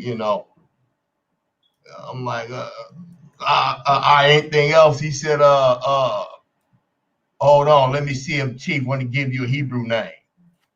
And he put me on, and so we hung up. He called, I was waiting for him to call back, and I thought about it. I'm like, wait a minute, I got a Hebrew name. So he called me back. He said, yeah, Chief said your name is such and such. I think Chara, something that means a cutting instrument. And I was like, all right. So it just didn't sit right with me because I had a Hebrew name and my daddy. I think that's one of the if you go for this, if you go for the tithing, you go for, let me give you a name. I may have would have accepted it differently if I didn't have one, or if you would have said, look, Uzziah, I know you got a Hebrew name. Maybe we, would you like a better one? With my permission, Then it was close to Passover. He said you got to come to Passover, and I think it was a theater. Like I don't want to speculate, but flying out there, hotel, and me looking at it, running my household all of a sudden about $800. So I'm like, I can't make it. That ain't gonna happen. It's such short notice. And then it was one other guy here in Cleveland. It was just 2 of us. Another guy in Columbus. And he was saying, man, we're ordered to go down to Columbus. I'm like, ordered? What do you mean ordered? You don't order,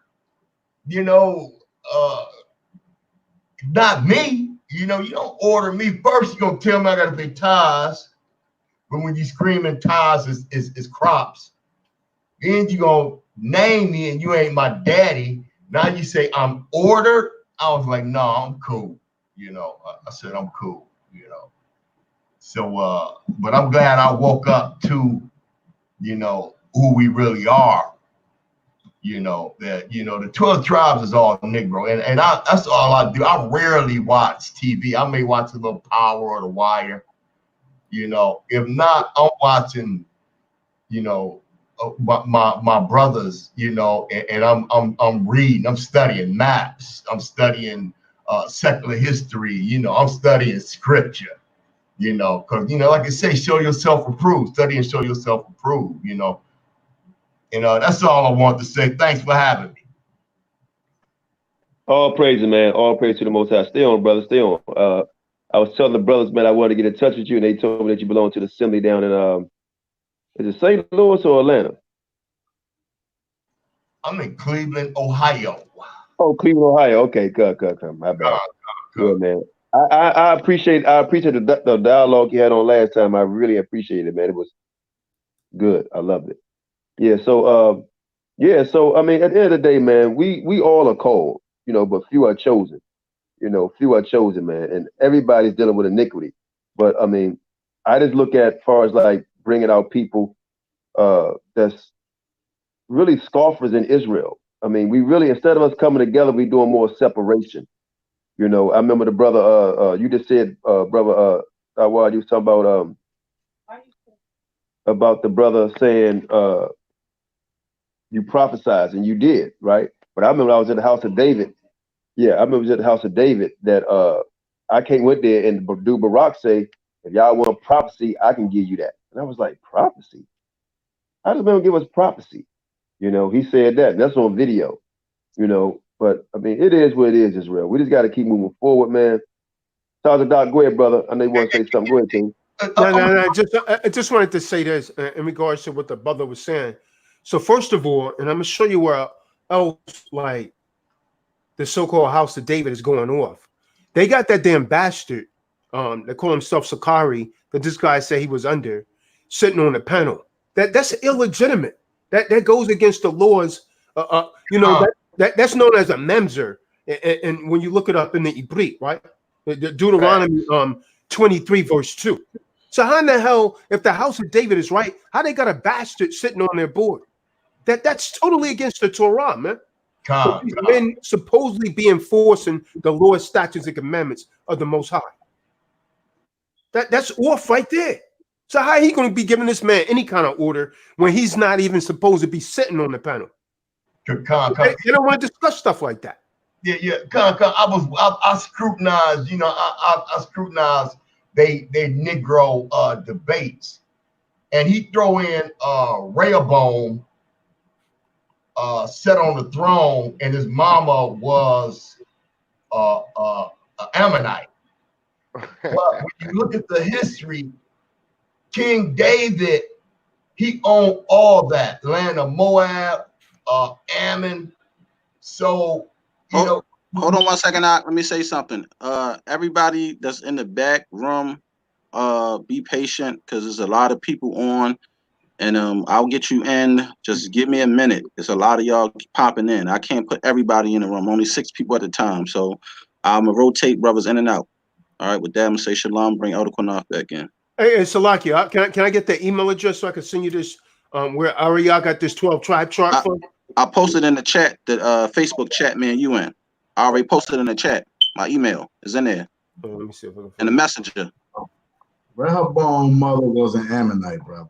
She was an Ammonite from the land of Ammon, but I researched it last night. And I have a book of maps, and I also checked other maps that they own that land, just like the hills of Moab. The brother married concubines, brother. David had plenty of concubines in the scripture, and it mentions their children, brother. Okay. Come on now. Come on, man. We listen. One thing, let me say this.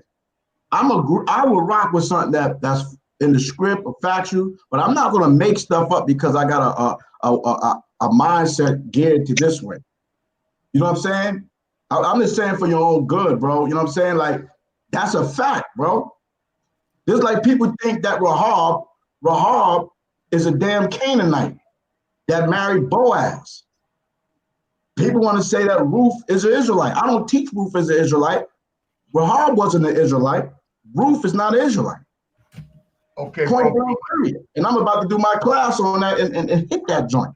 You see what I'm saying? So, I mean, okay. All right, that's what you stand on, brother, but King David married plenty concubines, brother. It's written. I understand. And see, people also get that twisted because wife means woman. Wife could be a concubine, or wife could be an Israelite woman.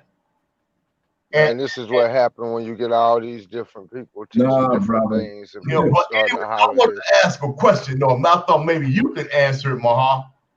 It was said that Abba Bivens first created a chart, and it was all Negro. And then Abba Bivens changed the chart. Do you know anything about that? Listen, let me answer that question honestly. I am 47 years old. I was born in 1972. I wasn't there. Okay. The person in the video that made the statement, that's this one man. I don't know him. I can't say I don't know him at all. The video that's going around, you see what I'm saying? I never heard that Abba Bivens made a chart. You know what I'm saying? So the answer is no. The answer is no. Let me say something real quick. Hold up. Here we go. Let me come in. Time out, everybody. Time out,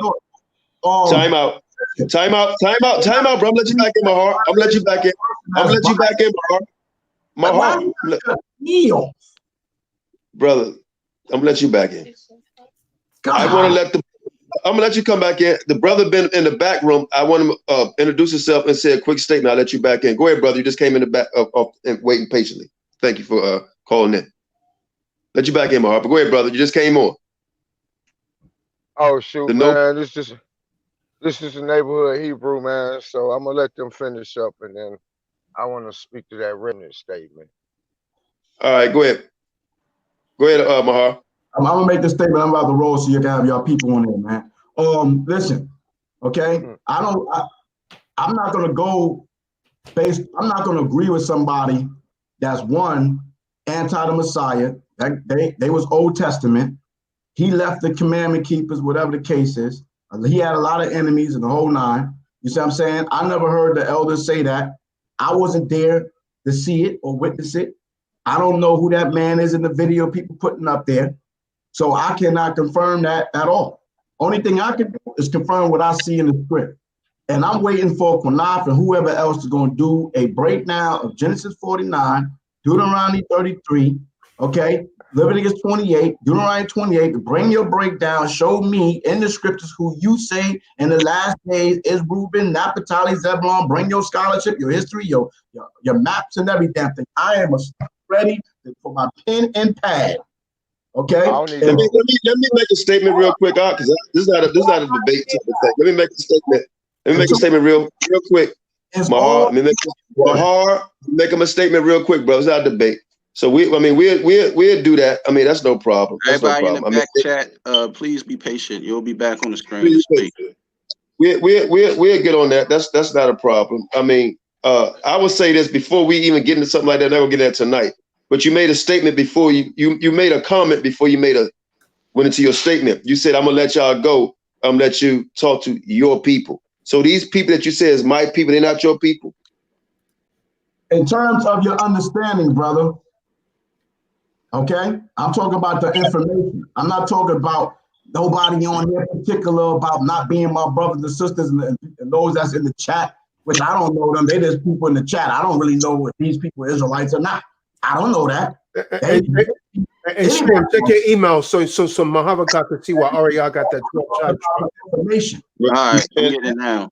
So that's what the brother just came on. I'm let you speak about right now. But let me say this real quick. Yeah, because the other brother said something real profound to me. Hold on. Qanath, I'm about to jump out and let this other brother in the back chat come on. That way they can speak and then we can get them off and then. You know what I'm saying? So I'm gonna jump out and let this other brother on, but you take over the control in the room. Right. Let me say this real quick while you do it, and then you come back in and put somebody off. when the brother was talking about Gorilla Hebrew being a Manzar, so on and so forth, right? That's when I look at it like this, man, when we look at that type of argument, we don't have to go into who's this and who's that. I just look at it on this level where the scriptures say first, second, third, fourth, 10th generation. So when the scripture says that, if anybody on this panel can explain to me what does second and third generation mean, is that talking about to Israelite man, an Israelite woman, or a heathen man, or Israelite woman, or Israelite man, or heathen woman? So when it says second and third generation, what is it talking about? Is that talking about somebody mixed or not mixed? So if a man, an Israelite man with a white woman, is that person in the congregation first, second, third generation? What does it mean when it say first, second, third generation, or even the 10th generation? What is that talking about? If anybody can answer that. Sakari, the first generation. That's what it's talking about. So he doesn't qualify. Right. Period. He doesn't qualify. And y'all got him, they got him sitting up there teaching Hebrews and over true Hebrews. He doesn't qualify. Pastor Dowd, I got a bunch of damn heathens over their congregation. He doesn't qualify.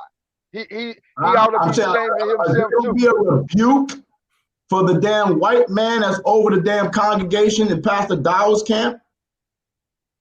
No, we rebuke himself as well. Straight crackers. Straight crackers. We know he straight crackers. We know that's what that's kind of obvious, right? Yeah.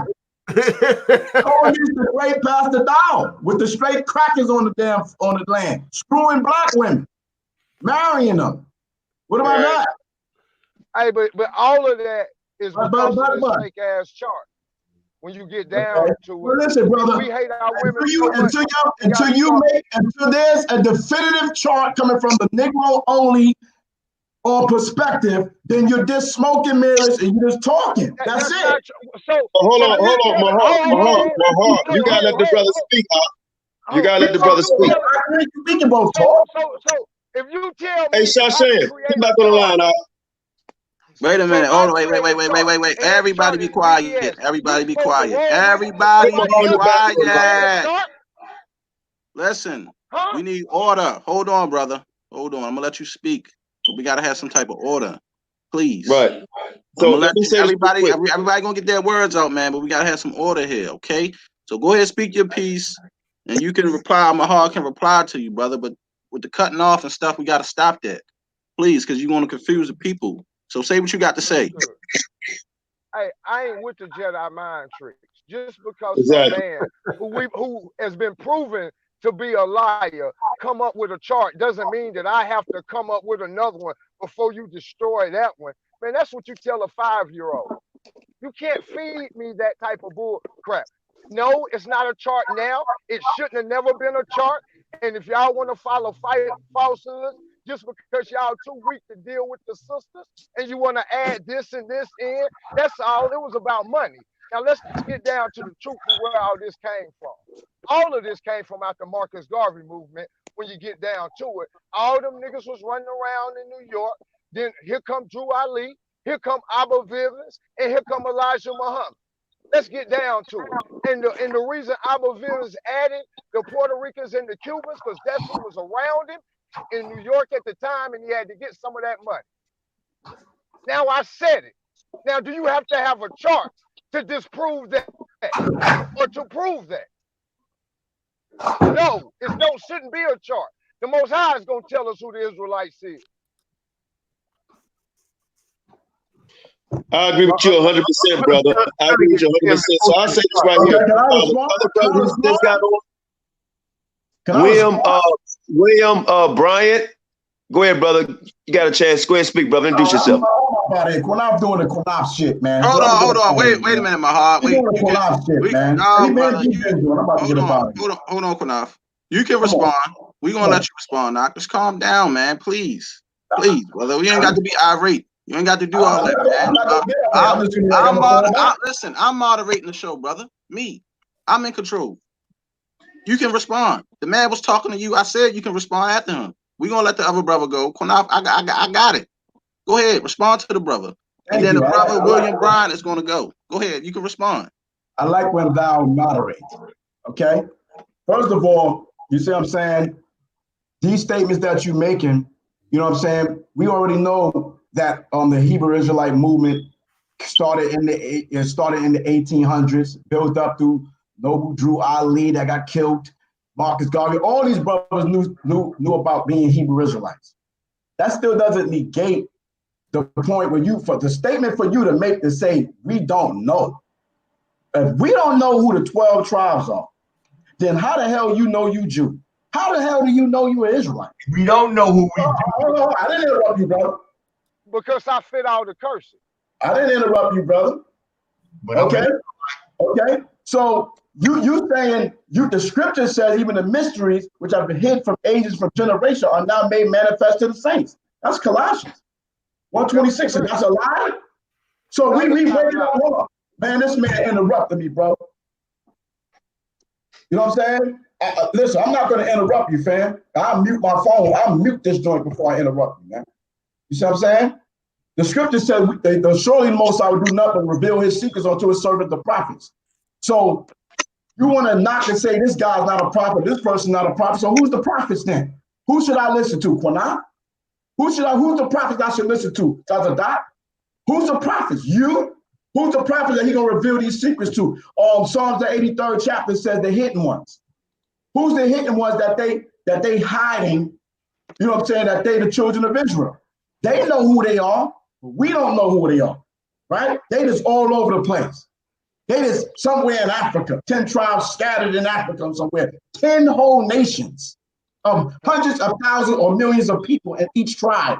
And we can't identify who they are.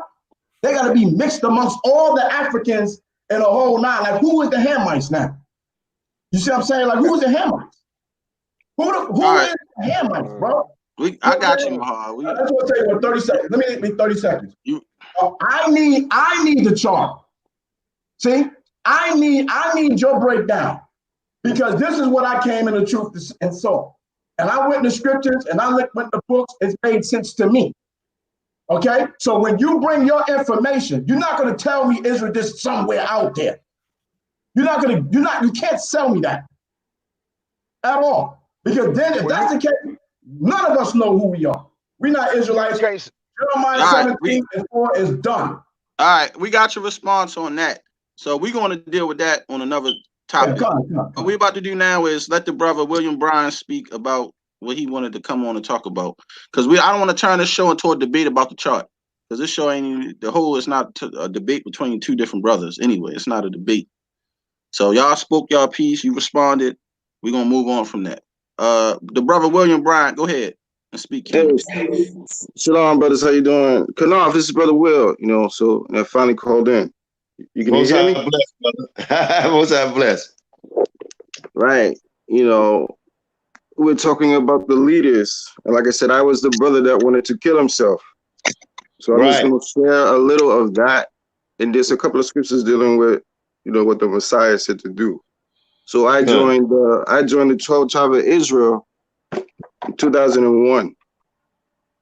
So the first person I met was Acharai. So I don't name names so everybody knows I was there. So the elder was Payalaba, you had Asher, you had Rahab, those were the elders. Then you had Nathaniel was the deacon, you had Damamah, you had Yerumya, Kazakklab, Barakshah, and Kanagabar. Those are the deacons. So I joined there the first month. That's when we had the first split. Rahab and Payalaba, I wanted to throw out all the elders in the deacon. And that's when Nathaniel stood up and he brought out Susanna. We didn't call him Nathaniel, I called him Guy.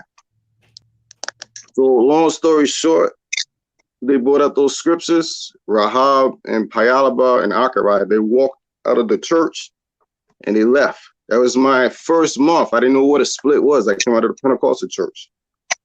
And Acharai was the first brother that I met. He was the one that would teach me one-on-one for that whole month. So then when I called him up, He said, that's it. You know, I can't talk to you no more. You know, that crushed me. So I get counseling, all those things. At that time, I was working for, you know, Qanath. I was giving a lot of money, tons and tons of money. So this is maybe I'm here in my 3rd month. And that's when Nathaniel, you know, he stood me up. I thought I was going to get thrown out because they were throwing out brothers. I'll mention the other brother too. We had a, one brother's name was Zebulon. He weighed about 250 pounds. He's about 6'3". He was there for 4 years, so he came there before me. They brought him up in front of the congregation. I didn't know what was going on. So Barakshah gave the counsel in another deacon. I don't remember who it was, but Barakshah was the one that gave it. And he said, they told the brother, you know, you've been here for 4 years. You can't remember Bible verses, not spiritual. And they threw the brother out. The brother was crying and everything. But once they throw you out, that's it. I really didn't understand too much. Like I said, this is only my 3rd month there. So they threw the brother out. The brother's crying, everything. You can just escort it out. So I had to speak, you know, to the elders and deacons, saying, you know, what's going on? I don't understand this because I'm coming out of Christianity church. I know nothing about this stuff. So this is the stuff that was going on. So now when Nathaniel stands me up, I come maybe 2 Sabbaths after that. He said, well, I call myself Yahuda. He said, stand up. So I was like, what? Am I going to get thrown out now? And then that's when Nathaniel said, see this brother right here? And I'm the newest brother. I was just there for 3 months. He said, this brother is more spiritual than all the brothers in this congregation. And I thought I was going to get thrown out, but it puffed me up right there. And the reason why they did that is because I was giving tons and tons of money. That's what I believe what it was. It was because of the money. It didn't really do too much to me because I was giving a lot of money. And that's what is the movement, you know, so far today. It's all about money. It's the Pharisee movement. Everything is about money. Matthew 23 is what is being played all over again. And these things the Messiah was 100% against. But we had a couple more splits. 2003 was the final split. You know, also, you know, I had a lawsuit, you know, against the company because of my bid. They told me, you know, don't do it. I caved under pressure. I did it. Got stressed out, went to the main office. I was out on stress about 2 months. And the elders kept telling me, hey, you know, you don't do this, you don't do this. I fought the company closely about a year. Then they came up with the new understanding. Don Mama came out with the new understanding. So you might have heard the videos when Nathaniel brought that out. It was 100% true. He came out and said, you're going to keep any of the commandments in the Old Testament, you know, just the new. So that caused the split, you know, in 2003. The only ones that left was Nathaniel, Barakshah, and Qanath. So that's 100% true. I stayed, but they always kept asking me, when is your lawsuit? When's your lawsuit? But when they came up with the new understanding that saying that you don't have to keep anything to the old covenant anymore, they had me write a letter and go back to my company and say, hey, you know, now you can shave. So I said, wait a minute, I got to do that? And he's like, yeah, you got to do it. Now I had a lawsuit and everything, I would have won. Then I showed my union rep. He said, well, now you can do it now, so there's no lawsuit. So then when I get back on my job, now I'm a Negro saying he's a Israelite. So at that time, it wasn't big like that. So I have to come back, show the letter to my bosses, and then my boss is like, oh, you can shave now. Go inside and go do it. Now for that whole year, I was being harassed. You know, all these things. I was supposed to get fired. All these things were trying to get me on everything. Now I have people saying, you're a fraud. Your religion is made up. How can you change? So what could I say? Then I had the people in that school saying, hey, how can your religion change? And they were calling me, fraud. And then, the people in the congregation, they kept asking me, when's your lawsuit coming? When's your lawsuit coming? All they cared about was the money.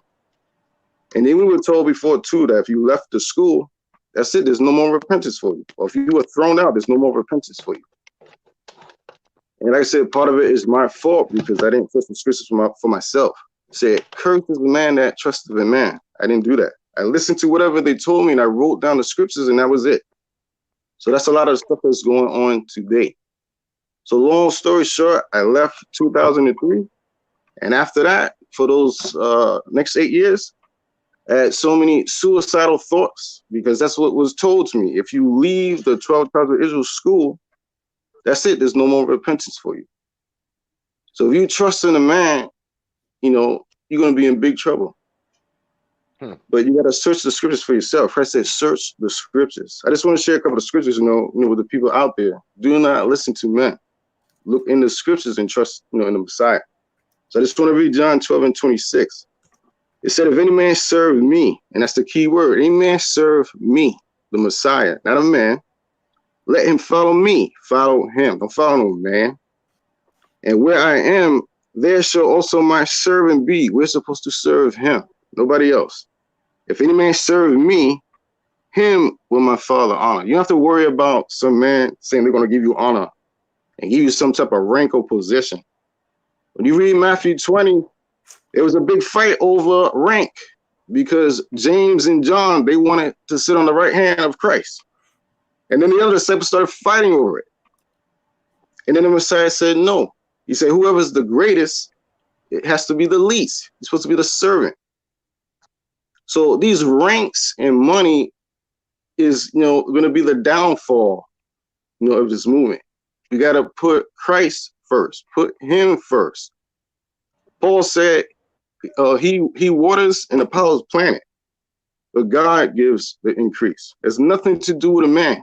When you read John 6:44, Christ said, no man can come to me unless my Father draw him. So it has nothing to do with a man or groups. It's him. Christ said, I'm the way, I'm the truth, right? So it's him.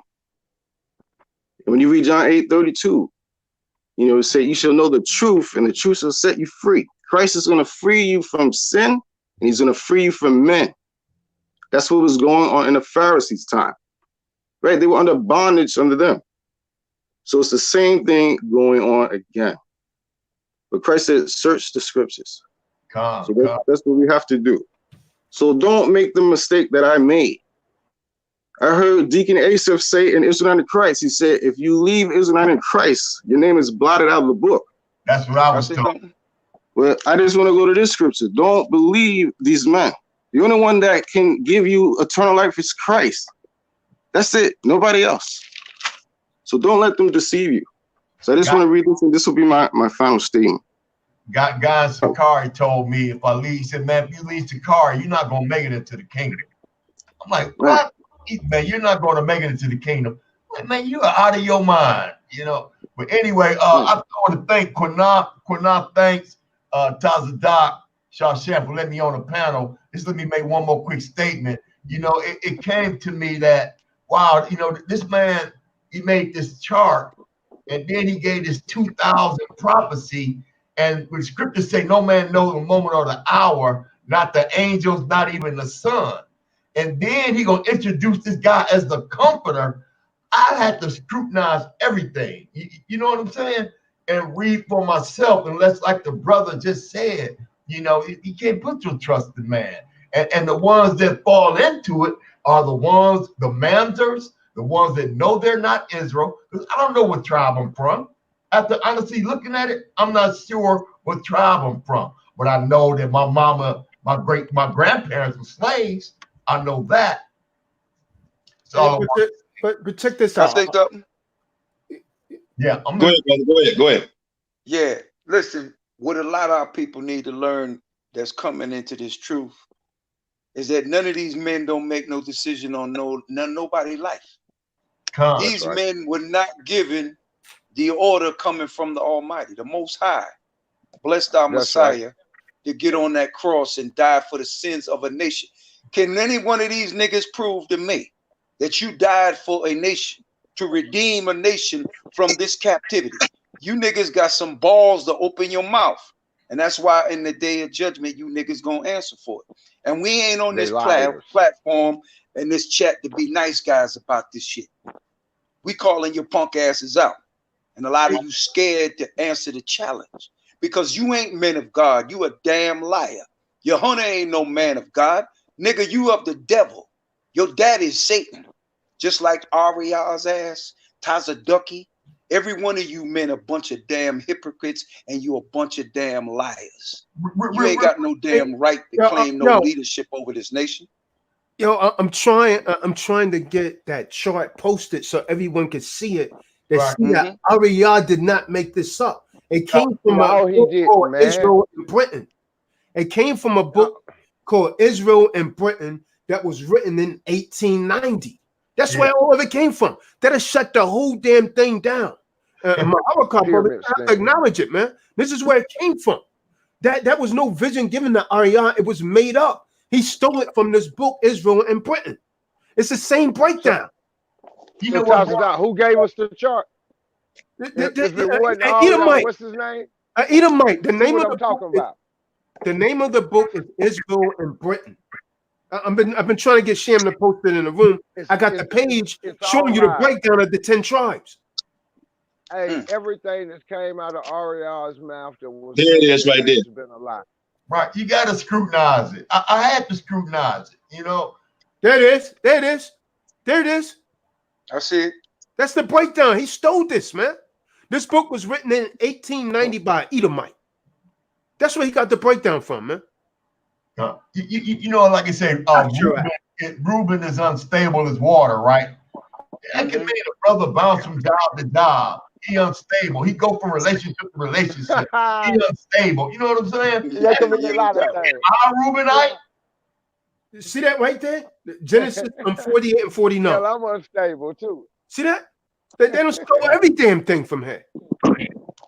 And this came out in 1890. Hold on, brothers. Hold on, brothers. Real quick. Hold on, brothers. The noble Hebrew brother, I want to apologize, man, because I like keeping everything in order, and I appreciate you coming on this platform, man. You know, and we want to keep everything decently in order, man, for real. That's what everybody, including myself. So, and I also want to thank the brother just came on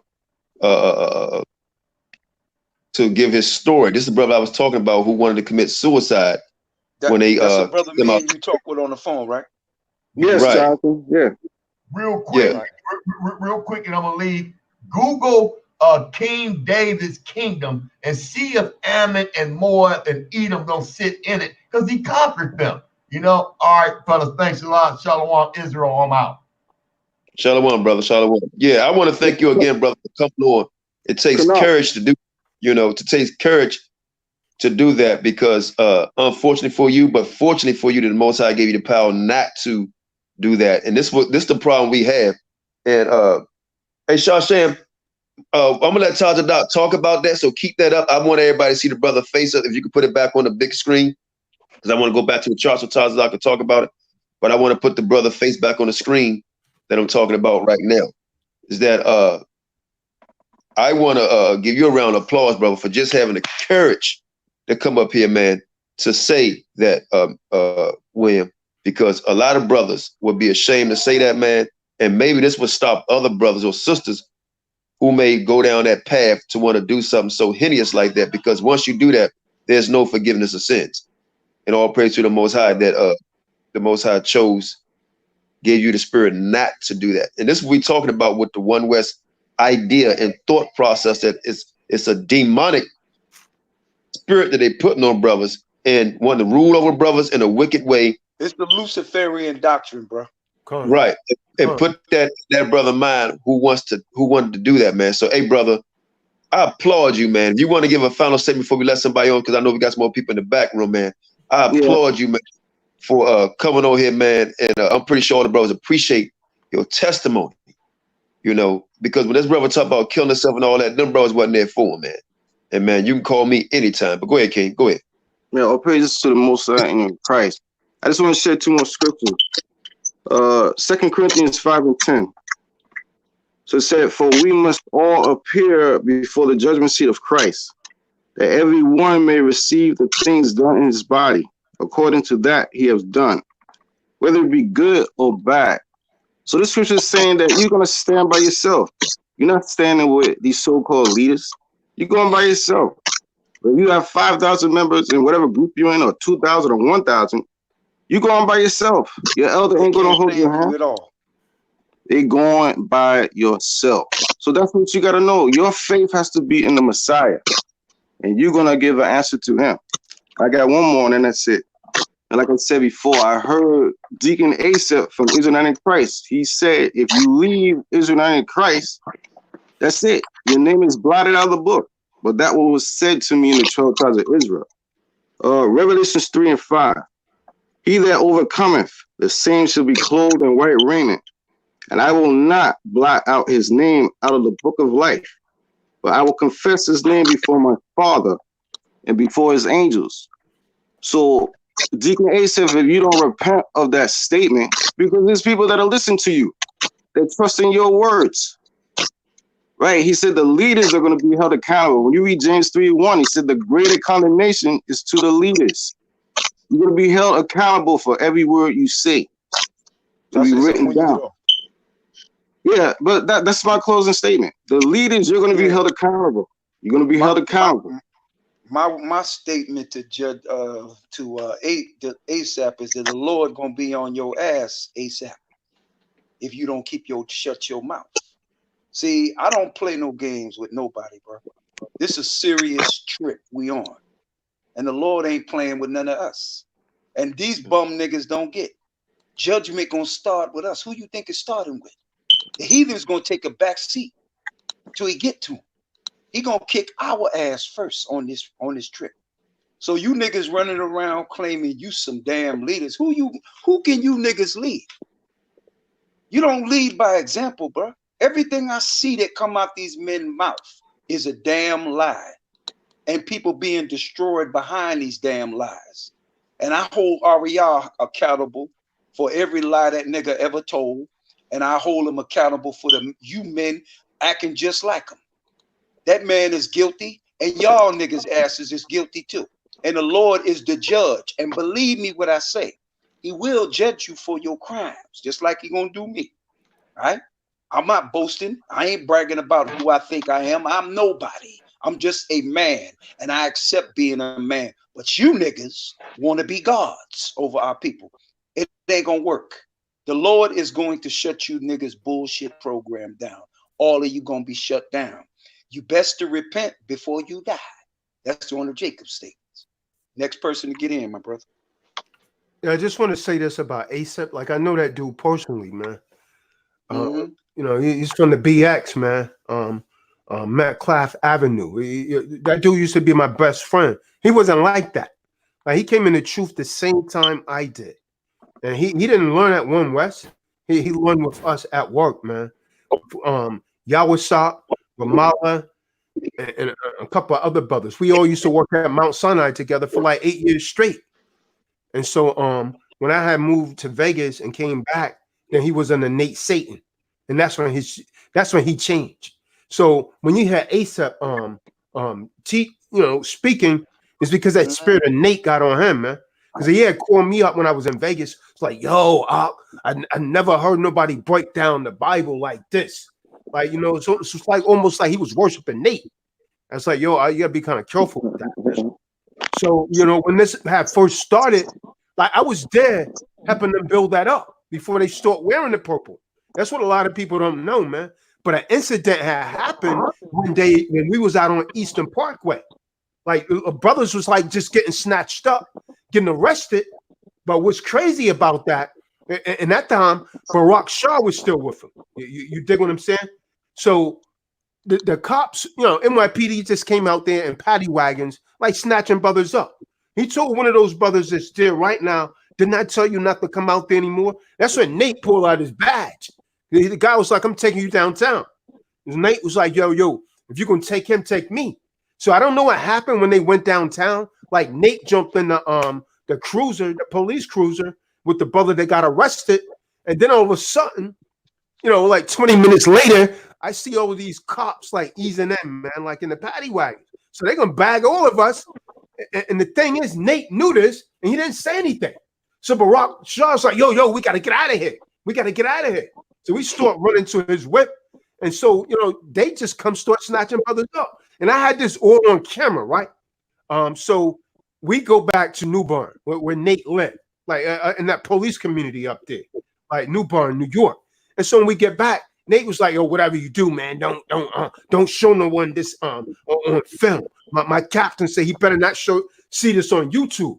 So I ate that. I never put it out there, but I left and never came back after that because he knew that they was coming to arrest brothers, and he said nothing.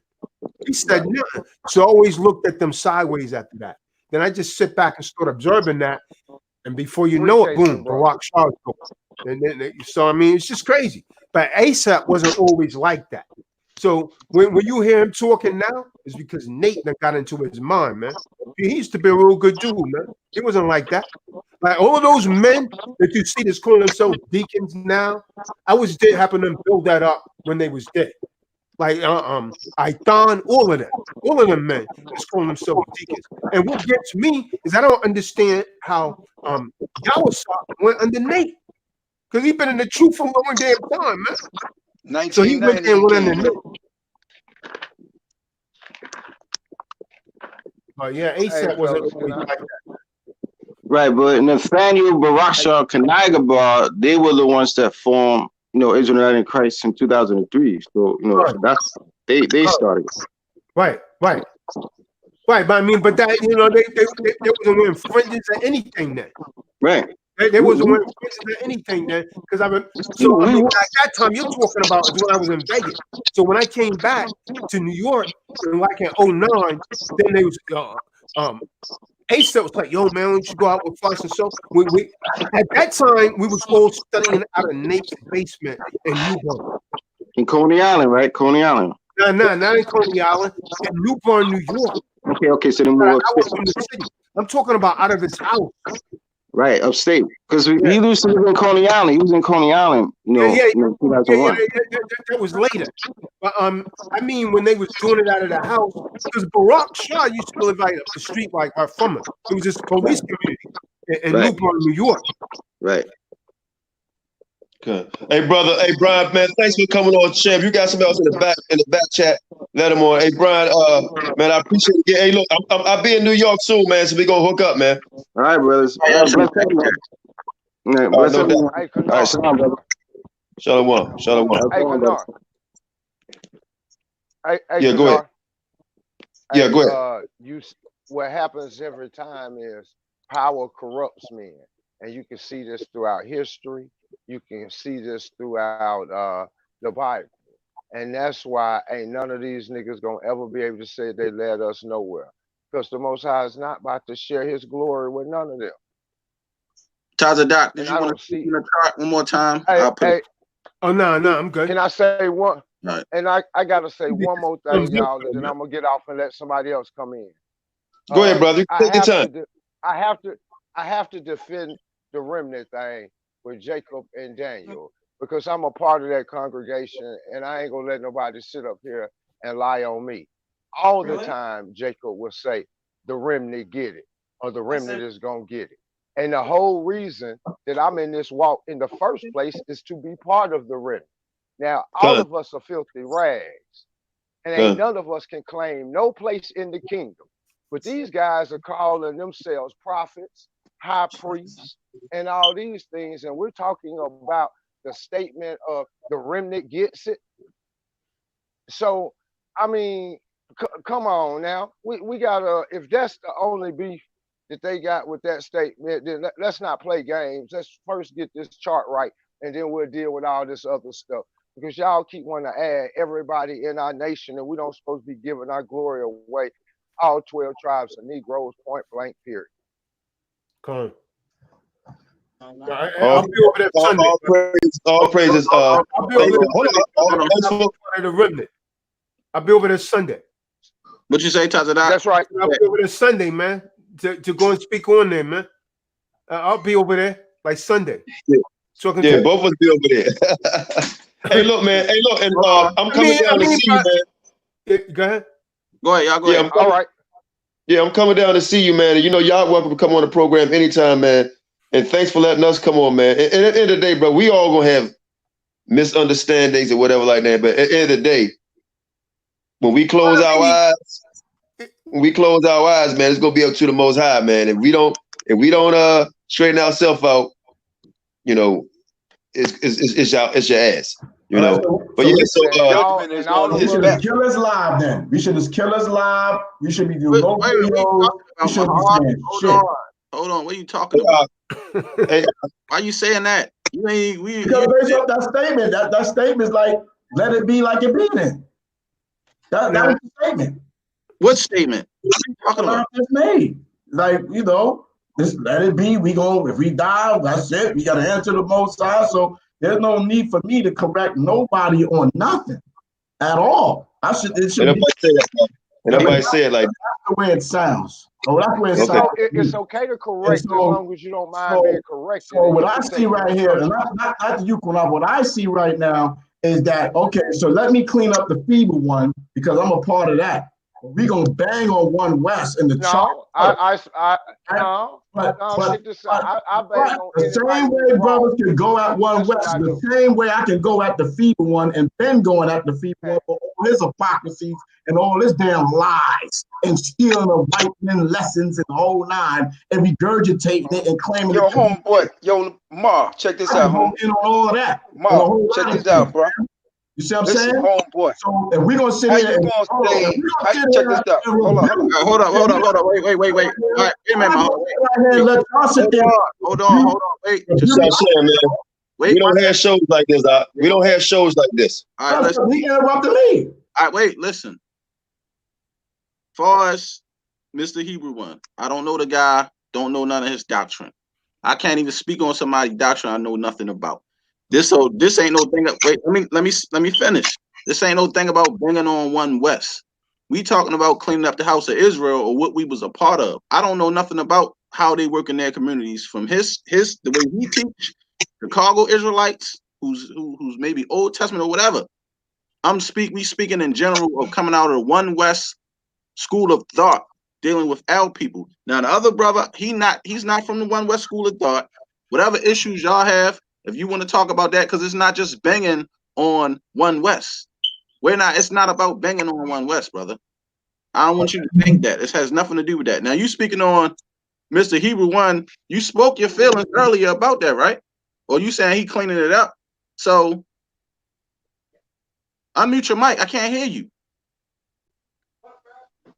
Hey, Shashay, I'm going to pull a rank, brother. This is how we're going to handle from here on out, brother. We always go one at a time, and we're going to keep it going one at a time. But I wanted to be fair. I don't want people looking at it. We being fair. We being fair. Okay, we being fair, but this is how we're going to do it.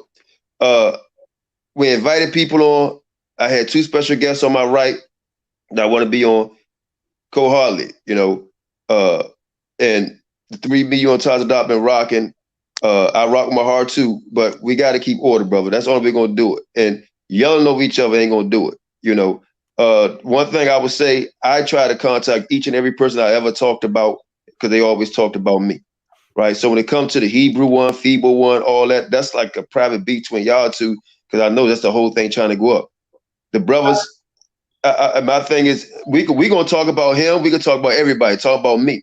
You know what I'm saying? But we can't be yelling over each other. Everybody can have the opportunity to speak, but we can't yell over each other. If you talking and somebody want to come in a little bit, I say, okay, go ahead and say what you guys say. I'm not going to just cut them off and just keep on talking. You know what I'm saying? If I'm talking right now, somebody say, oh, Qanath, I'll say, okay, go ahead. You know what I'm saying? You're just gonna keep on and keep on. That's an argument.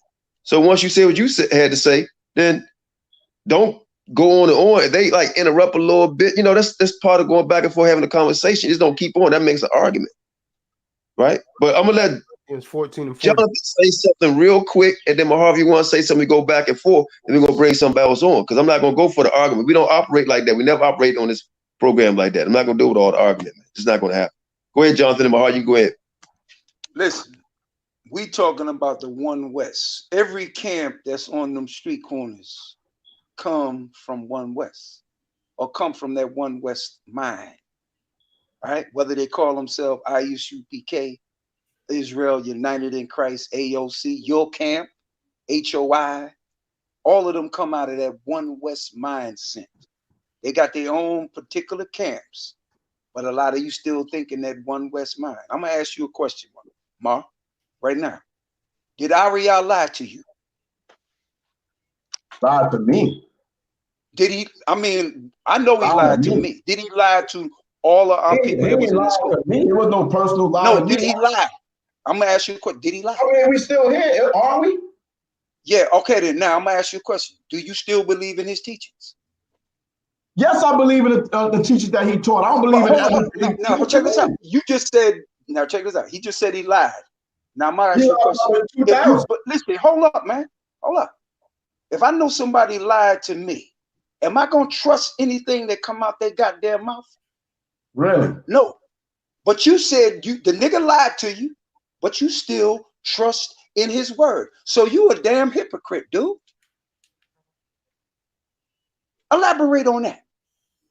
You just said the man lied to you, bro. But you still trust in his damn teachings. That show you how simple your ass is. How long these simple ones will you love simplicity? You love this simplicity, bro. Go ahead, man. Get your point in. Did the feeble one lie? Have he lied? When he lied, he told me. He never lied about nothing. Listen, all he talking about them camps. He exposing them camps. He called it the alphabet boys. Talking about all them camps know each other. Lied. So I know you saw my videos bombing on his ass and his lies and hypocrisy. So you're telling me all the information I brought out was false. That's what you're trying to tell me. Okay then. We was elaborating on AREA, man. Lies and hypocrisy. I'm talking about AREA. Yeah, exactly. Okay. Let me say this. Let me ask you a question. Go ahead, man. Let me go on that focus. Okay. Everything that man taught was not a lie, first and foremost. Okay. And I'm not going to never sit here and let you sit there and bring that lie. Bullshit. That's a fucking lie. That's a fucking lie. Go ahead, man. Your homeboy. That fucking chart, nigga, is fucking bullshit. That would be a lie. For you to sit there and say everything the man taught is a lie, then don't read. Nigga. Let me tell you something. Don't read about nigga, you sucking on his dick, nigga? No. Are you? My nigga, are you serious? Are you in love with this nigga like you love a woman, nigga? Are you serious right now, my nigga? No. You gonna come at me with some homo shit, my nigga? Because you acting like the nigga. You acting like that, bro. Don't come at me like that, man. Nigga, please. Like that, man. Get your point in, nigga. Get your ass off this damn chance. You talk a lot of fucking shit, my nigga. Yeah, really? Really, nigga? When? See your bitch ass in New York, dog. Nigga, wasn't you on damn YouTube crying about the woman nigga left you, bitch? Wait. Nigga, please, shut your mouth up. You ain't nothing but a punk. Punk, nigga, please. No. Back chat, Shan. Back room. Yeah, we gotta move that. Back room. Back.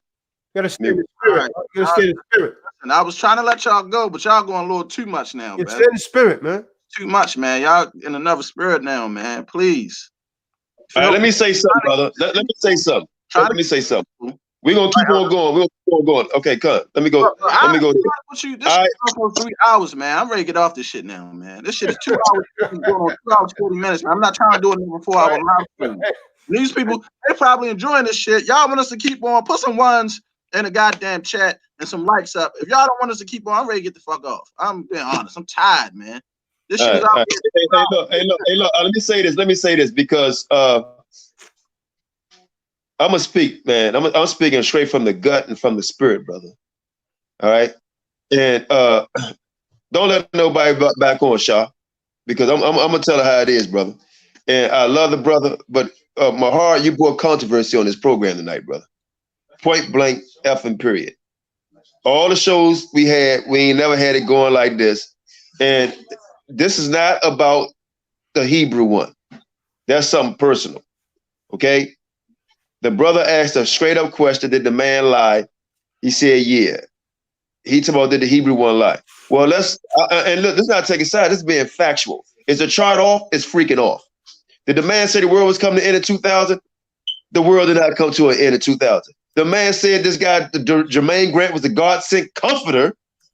Blasphemy. And this nigga's in jail, and you want to follow him. Okay? So when you have a man like that, and you got testimony on where a man, he actually lied on people and said this and the third, I don't follow a nigga like that. Point blank, period. That's right. Right? The scripture says this. When you start doing wrong, all your good shit that you done is over. right? And your prayers an abomination.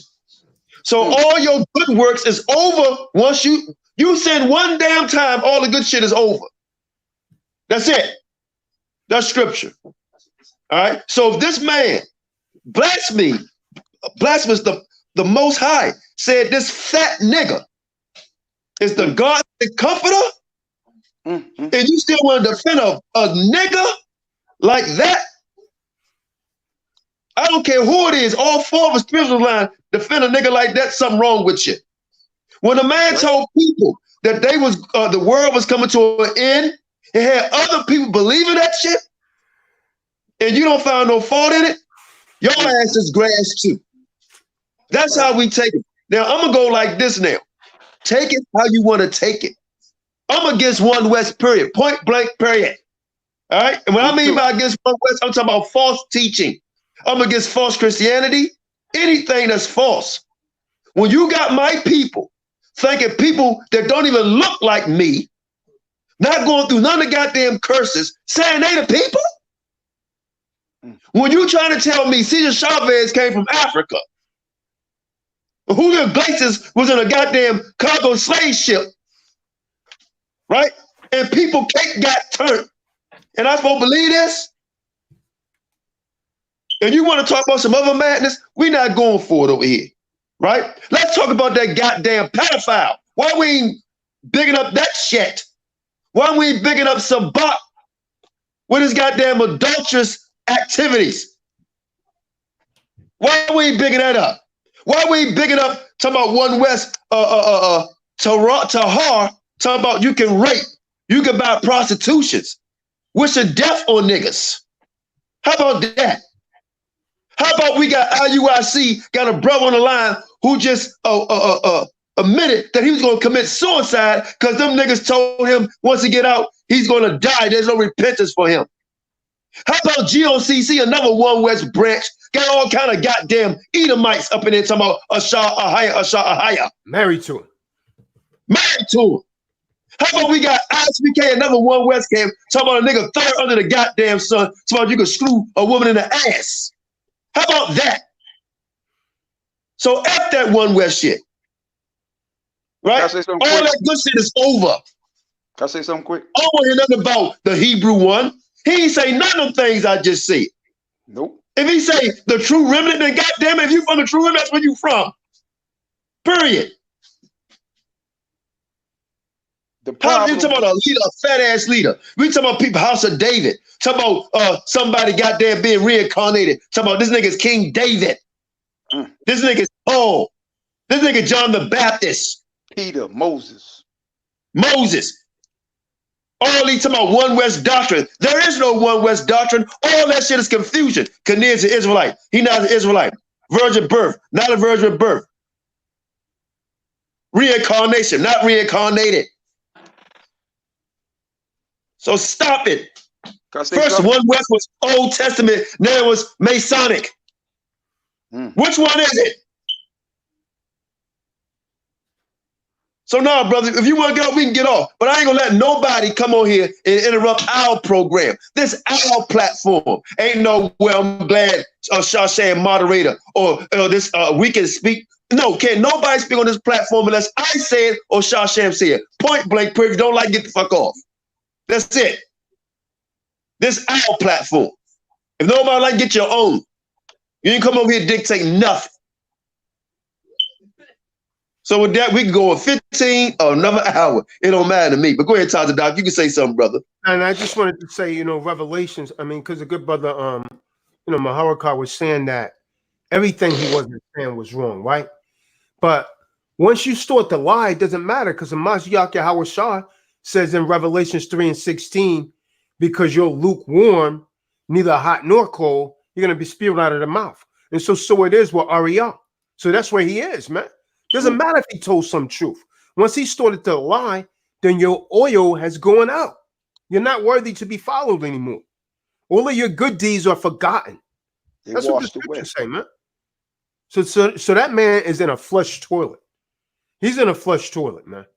And for him to come back and then say this man is the Holy Spirit, to say the Taz of Doctor is the Holy Spirit, and he stood on stage and said that before right, hundreds, if not thousands of Israelites. So how you going to, you know what I mean? You forget everything a man done like that. You see what I'm saying? Someone, you done all this good, but then you go and start doing wicked. That's worse than the person that's been doing wicked and never done good, because he knew the truth and he turned away from it. So that makes him even worse, man. It makes him worse. The problem with him is he double-minded. The niggas in the box, he don't know if he in the box or he don't know he want to go in the box. Listen, I put his ass on the spot. I said, did the man lie? And he said, yeah. So my question to the nigga was, if he lied, then why you still trusting his teachings? That's double-minded, man. And see, listen, I ain't trying to get on the boy because trying to make it out to be no gay thing. But you nigga, you worship the man. That's what your problem is. See, when I started to see through these cats like AREA, man, I left that shit and I left them alone and did not want to deal with it no more. Because I don't want to be lied to, man. You understand? I see what our people done suffered in this country throughout this world by these false ass teachers like this man here. And I don't know how this punk can come on this platform and you defend that nigga like that. That's to show you what kind of man you are. You are unworthy just like that cocksucking nigga is. All right? And the time of playing with games with this truth and playing with these lying ass niggas is up. And see, I'm gonna tell your punk ass this, Mahar. Your time is running out too, nigga. Either you gonna be on the team that's gonna win the battle, or you gonna be on the team that's gonna lose the battle. Pick the choice. It's yours. Yeah, I mean, so I mean, the thing is that damn One West is really, it's a damn occult, man. It was an occult, and so that's why it's so damn difficult for brothers to walk away from it, man. I mean, they stay under that vibration. They keep trying to protect it. They know a lot of this stuff is off, man. There's a lot of men out there like that. They won't admit the wrongs on it. Because, I mean, think of it, man. You got to be strong to walk away. I had to say, man, this is off, man. When I started, this damn chart is not right. How in the hell? I seen Zabak on the damn street. There was two, women from Africa, like young girls from Africa, right? And he didn't know they was from Africa. He couldn't tell by the spirit or nothing. They were sitting there listening. He said, "Oh, you ham or you?" So you're gonna reject them, but you accept someone that's standing by you like that damn Hispanic dude, a damn Spaniard in your camp, and the man that be standing adjacent to Tazaria. That's crazy, man. That's crazy. You're gonna accept one of them before you accept someone that's possibly an Israelite. You see what I'm saying? But you're gonna write them off as hand. But I guess so we didn't get scattered in Africa. That makes no damn sense. That doesn't even make logical sense. You know, bro, that our people still locked down in Africa, in them different countries in Africa, like Nigeria, Ghana. We scattered everywhere throughout that continent, man. So I don't know what this damn monkey face nigga coming on here talking about.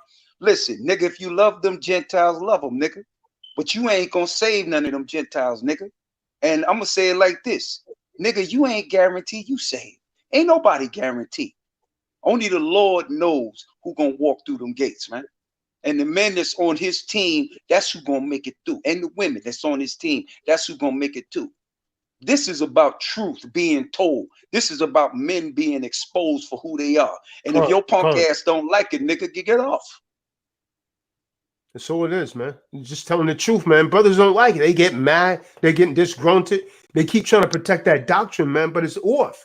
It was forced. You just got to eat that, man, and walk away from it. Hey, let me say something real quick, and I'm calm.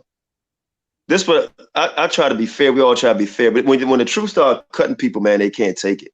My heart is put in the back chat with me and Shashev.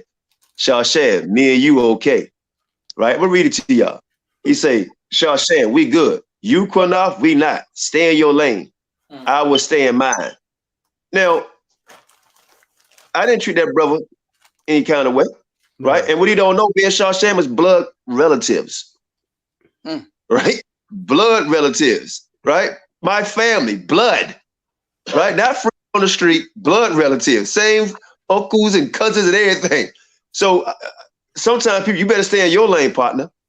Sometimes you don't know who you're talking to. But at the end of the day, I had nothing against my heart. I let him on the live. We talk. You know, I'm just trying to keep order. I was letting him know. And the people on the line was like, man, you know, we don't have this going on like this. You know, I was being fair to him. I don't agree with everything everybody say. All of us don't. Even Shaw Shaman, I don't agree with everything. No. You understand? You know, we don't. You know, but I'm not going to get all belligerent. You know, I did my best to hold my peace. You know, but the One West thing is off, brother. It's just that simple. I mean, I look at it. Watch this. There's a brother that came on our live when I was doing all this stuff on Facebook, and then I put it on YouTube. He been in NAS 22 years. So-called Ephraimite brother, right? They say, I know he putting videos out talking about, man, they lied to me. I'm not Israel, right? And I interviewed him. And it's the same guy Mahar took across the country with him, riding up and down on the highways and byways. They hugged up brothers. And now this same dude called him Mahar, goddamn Hamite. He said, we Hamite. But he telling me to stay in my lane, who look like him, right? To chill with him, know his wife, his children, know mine, but we not good, all because I disagree with him. But this Rican, right, who say I'm going back to my homeland, which is Puerto Rico, right? Now call him a Hamite, been in the NAS 22 years. And he say, man, they lied to me. Is my heart telling him to stay in his lane? Right? But he tell my cousin right there, y'all see Shawshan, we good, but Qanath, we not. Nigga, you crazy. You understand? So, I mean, at the end of the day, man, I still don't have nothing against you. You know, like you say, we always argue back and forth, brother. You came on here, you disrespected the brothers. And then you got on here, and I had to delete it. You put on the thing chart, you fake Hebrews. How we fake? Right? I'm looking, I see Hebrews. You're right, Hebrew Israelites.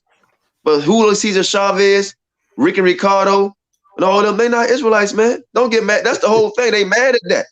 Well, right? Let me say this too about the whole Mr. Hebrew One thing. I think people get it confused when it comes to One West Israelites. Like we don't, because they don't consider them. When they out here talking about they got to come back a part of the body, they ain't talking about Mr. Hebrew One, Pastor Dow, and all them other people. They talking about One West Israelites, period. They not talking about Old Testament Israelites. When you're out there and they making them statements, they ain't talking about Shema Israel and none of them other Israelite factions. They're talking about One West type of Israelite camps, period. They're not speaking on them men. Yep. So that's why I'm saying I'm speaking on the school of thought that I came up under. I'm not talking about Old Testament Shema Israel number. And I learned a lot from the Old Testament Israelites, Mighty Hebrew and them. Got mad love for them, learned a lot. Kashuda Dan night. I don't have no problem with them brothers. But Johanna ain't speaking to them. He ain't talking to them. He talking to One West factual Israelites who came up under the One West school of thought. That's why we having this conversation. It's about One West school of thought. It's not about them other Israelites or we not going to bang on them. It's not about even banging on them. It's about at the house that we in is getting fixed first. Because the main house that's ran and that's known as Israel on to everybody is One West type Israelites because they out in the front lines and in the front of the eyes of everybody. We got the attention of the world. It's not the Old Testament Israelites and everybody else because they not out there in the streets like we are. It's us. So we got to clean up who they looking at first. So when you got guys out here saying, hey, we is the God sent comforter, or I'm second unto Christ, talking all this crazy shit like they running the world ended in 2000, right? And all this other stuff. That stuff got to get cleaned up first. There is the issue. It ain't everybody. Like I said, my thing is this. I'm not saying One West is bad. I'm saying some of the teachings were. Well, it's bad. From One West is not bad. Everybody One West, everything that was made from One West wasn't bad. It's some good there too. But that's the scripture says it's balanced. But we got to clean up all that bad stuff and push that out and take what was good and just use that.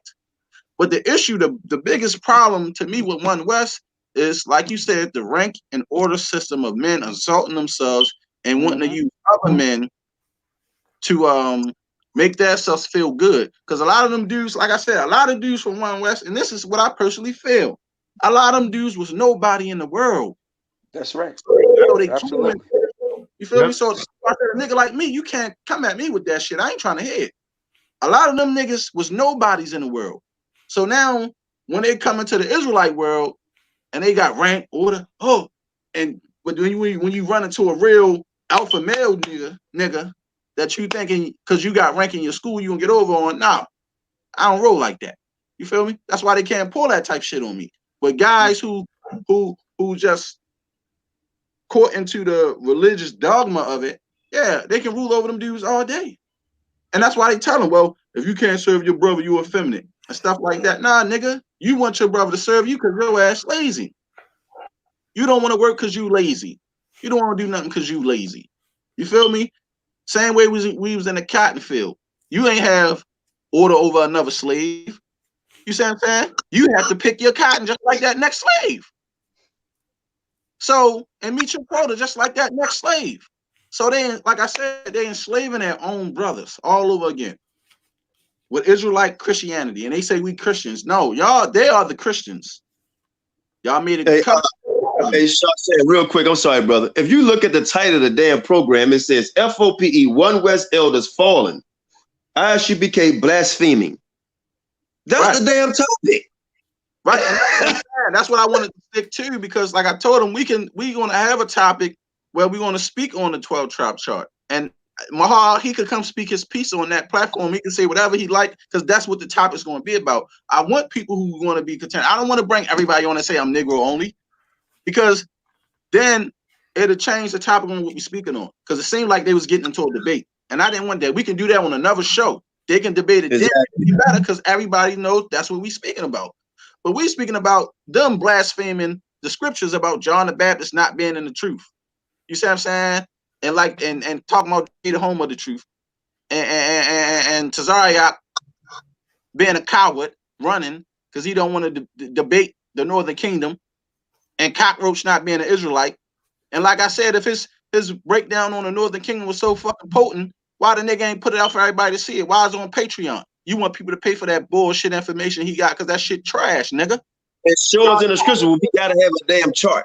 Right. And y'all know, he know that research he did on Patreon is trash. That shit'll get cut easy. That's why they don't want to debate it. Because you got all them heathens in the ISUPK. We done showed the pictures, we got more. Like I said, the dude that looked like Steven Seagal. That nigga look like Harry Rosenberg, Italian Jewish man. Like, come on, man. Cut that out, bro. The other dude look like Carrot Top.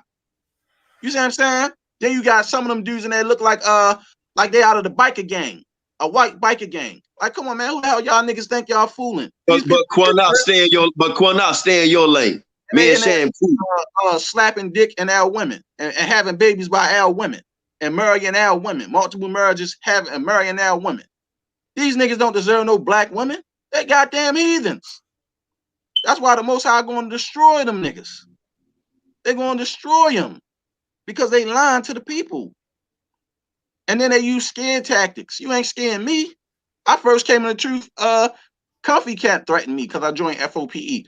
You can't join no other camp. You want to burn in hell. You got the only school you can come is here is under God and Jesus Christ. I said I thought it was under Yahawashi. They say no, you can't say that name out loud. I said, man, all y'all niggas is crazy. Y'all some religious nuts.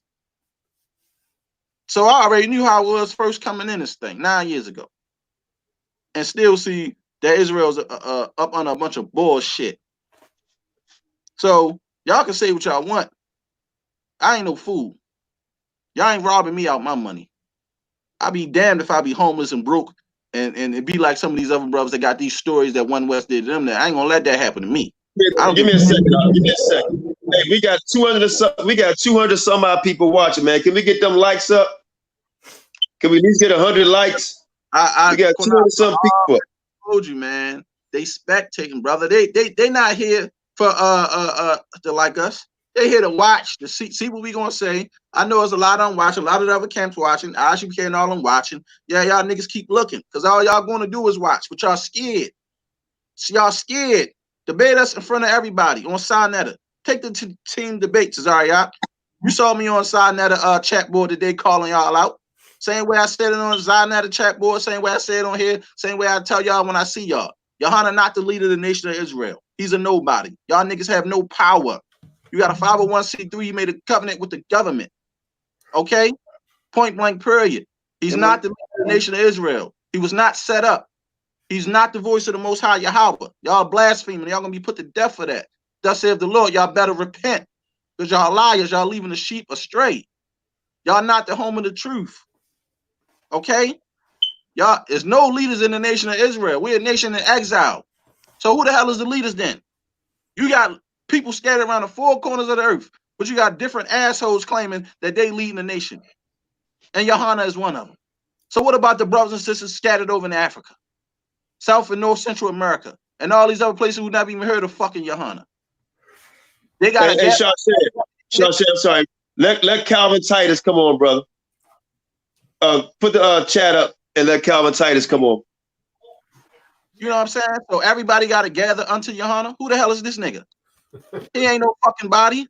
That nigga take a shit just like me and any other man. Ain't no Israel around scattered around the four corners of the earth ain't looking for no fucking General Yohana. And is this nigga gonna gather the whole tribes of Israel from the four corners of the earth to come to the Passover? Exactly. I mean, please. Some of these people don't even have TVs in places where they at. These people out there living in the bushes in certain places. These motherfuckers don't even know this nigga. And I'm General Yohana, hog belly hippo type hippopotamus motherfucker. I don't even know this nigga. Talking crazy. And y'all believe that foolishness. And then get cried, you talking about my general. Y'all sound foolish, man. Y'all sound a bunch of damn women getting pimped by a grown fat ass man. Yohana is your niggas pimp, and he got you punk niggas on the street selling his bullshit for him. That's what you're doing. Listen, it's just like this. Y'all are whores. That's exactly what y'all are.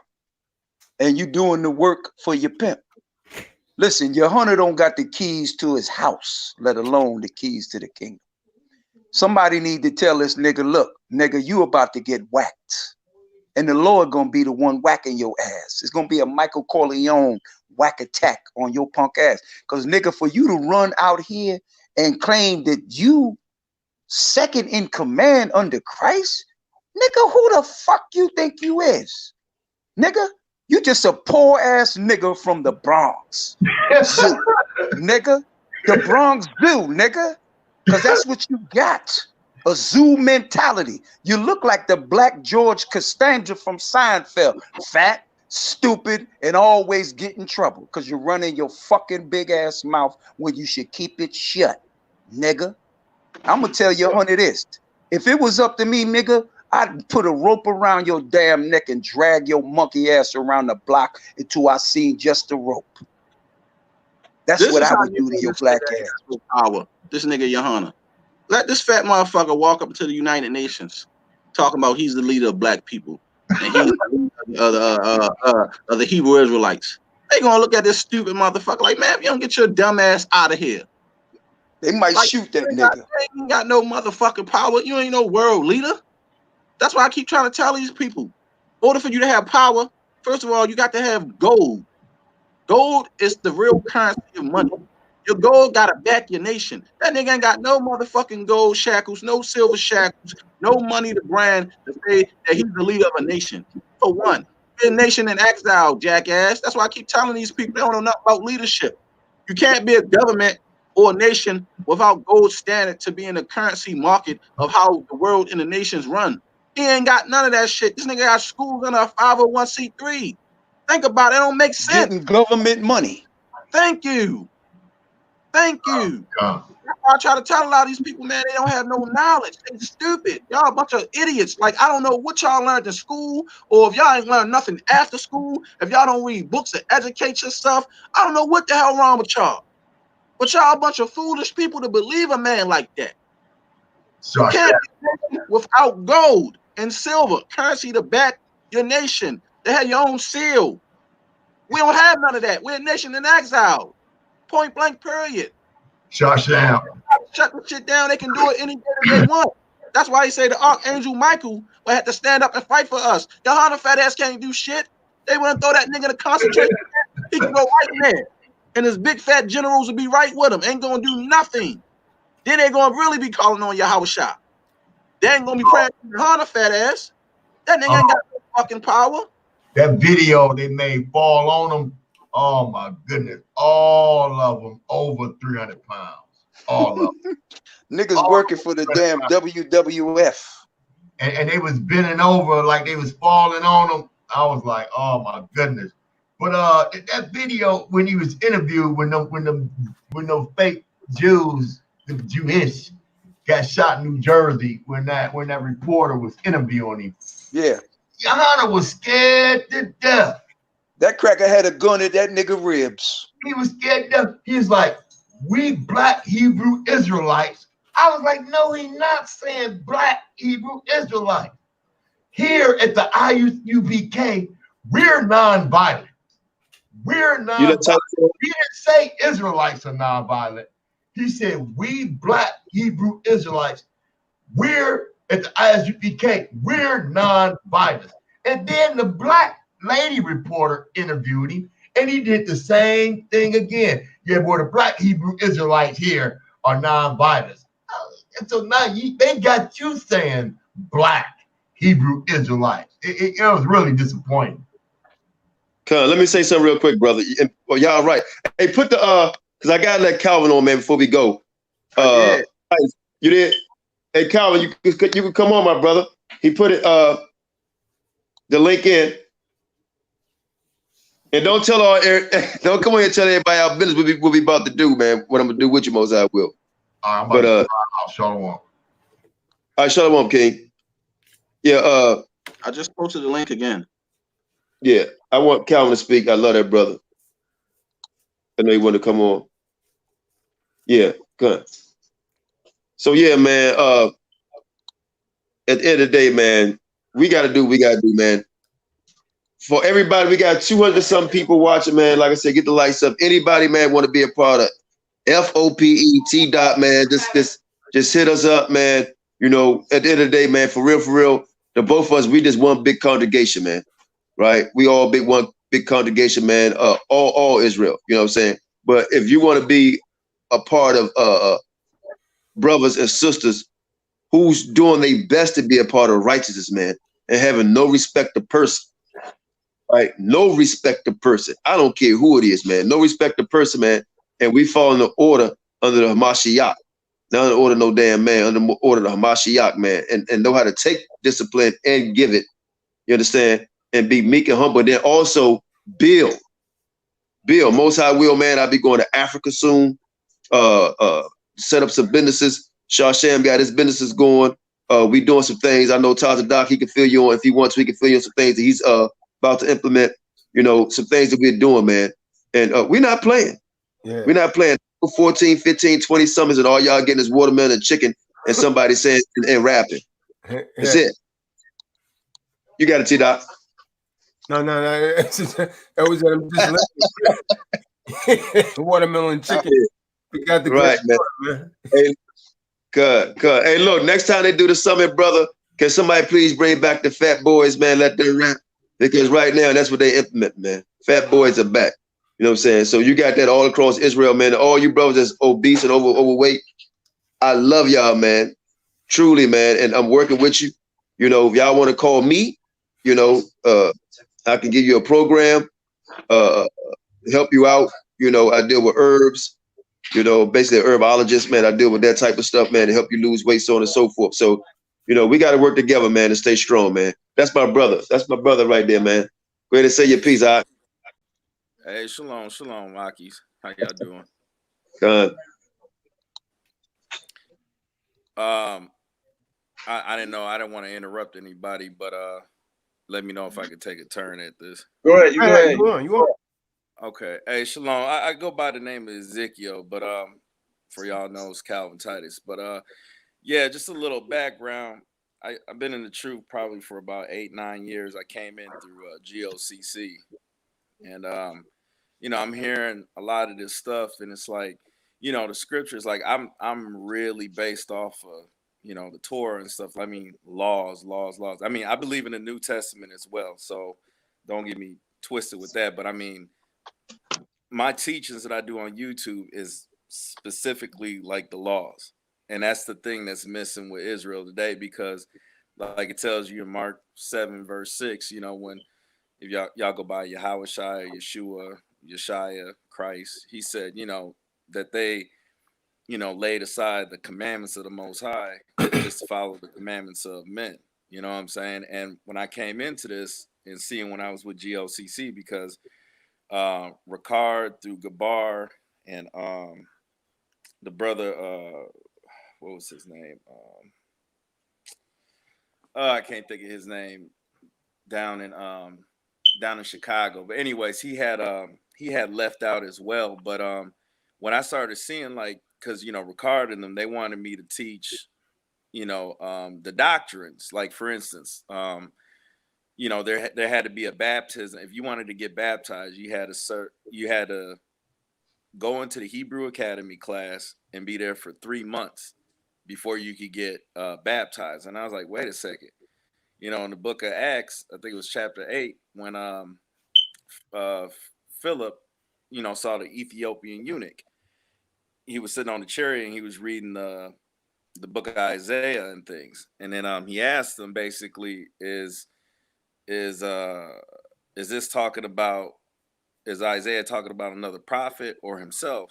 And then that's when he started telling him about, you know, Ha Mashayach.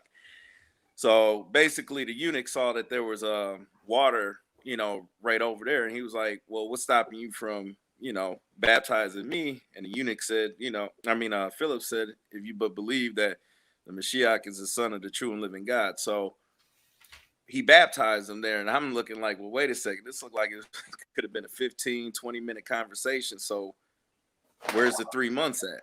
You know what I'm saying? So it's like these doctrines all our people are falling into, and it's just like it's witchcraft. And the thing is, as I see with all of Israel today, the question I have, I just want, it's just either simple yes or no. Is there a king in the flesh and in the spirit today in Israel? Yes or no? Your Honor. Your Honor. We know that's a damn no. He the king of the pork chops. He's replacing Tazadakia. We know that's a damn lie. But the point I'm making with that is the order. See, we don't have no king in the flesh and in the spirit right now on the earth. So our only king is the Most High, the Heavenly Abba. You know what I'm saying? That's our king.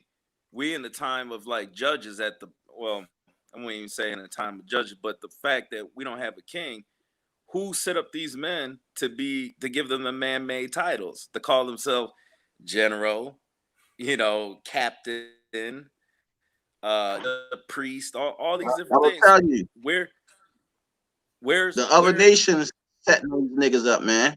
I think like now, Tazadak just took a fall. I think they setting Johanna up to try to make him go higher to control the other Israelites. That's what it's looking like to me.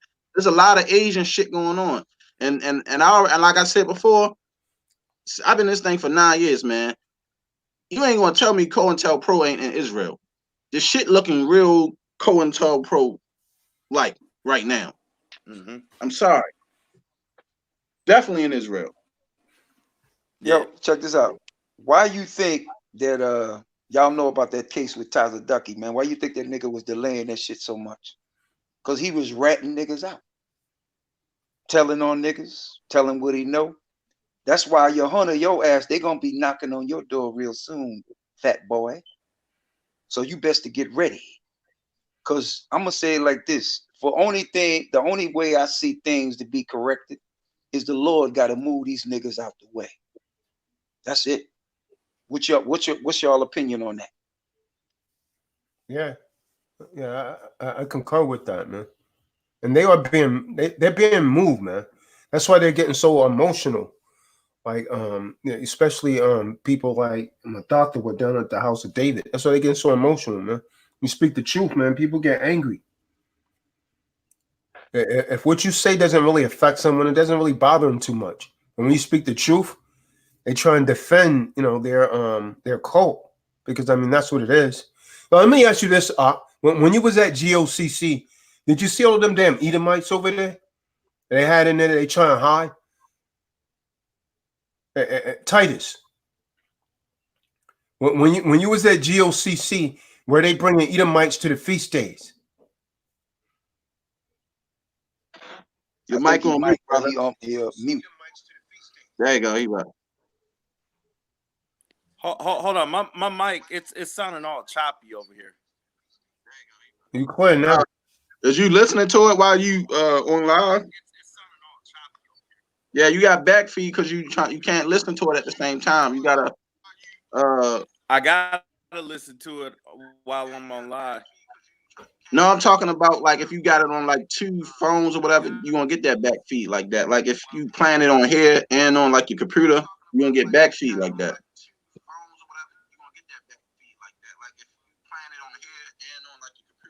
Yeah.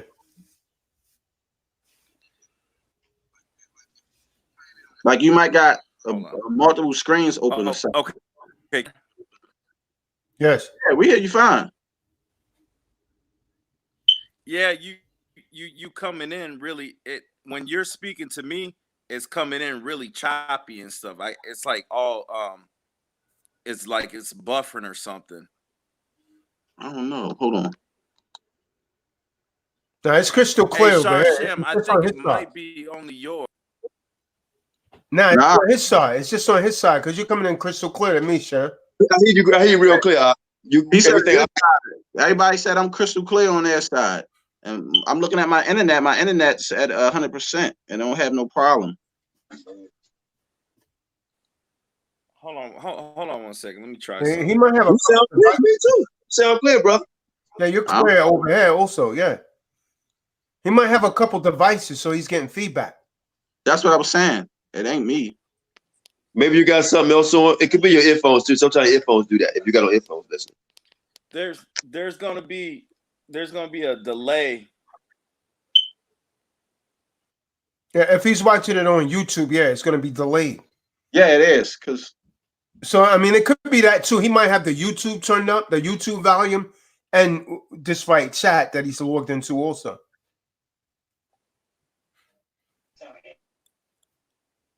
Yeah, you rookies got to get it together when you come on these lives, man. You rookies got to get it together. Let me drop out and then I'll try to come back in. How about that? Okay. All right.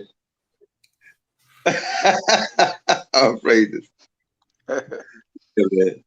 Yes, we're not gonna hold. Hey, look, we're gonna let the brother come back on, man, and we're gonna drop it because we've been 317.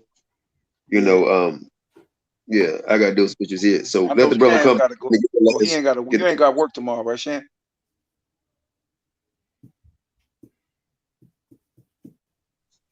Yeah, he got work tomorrow.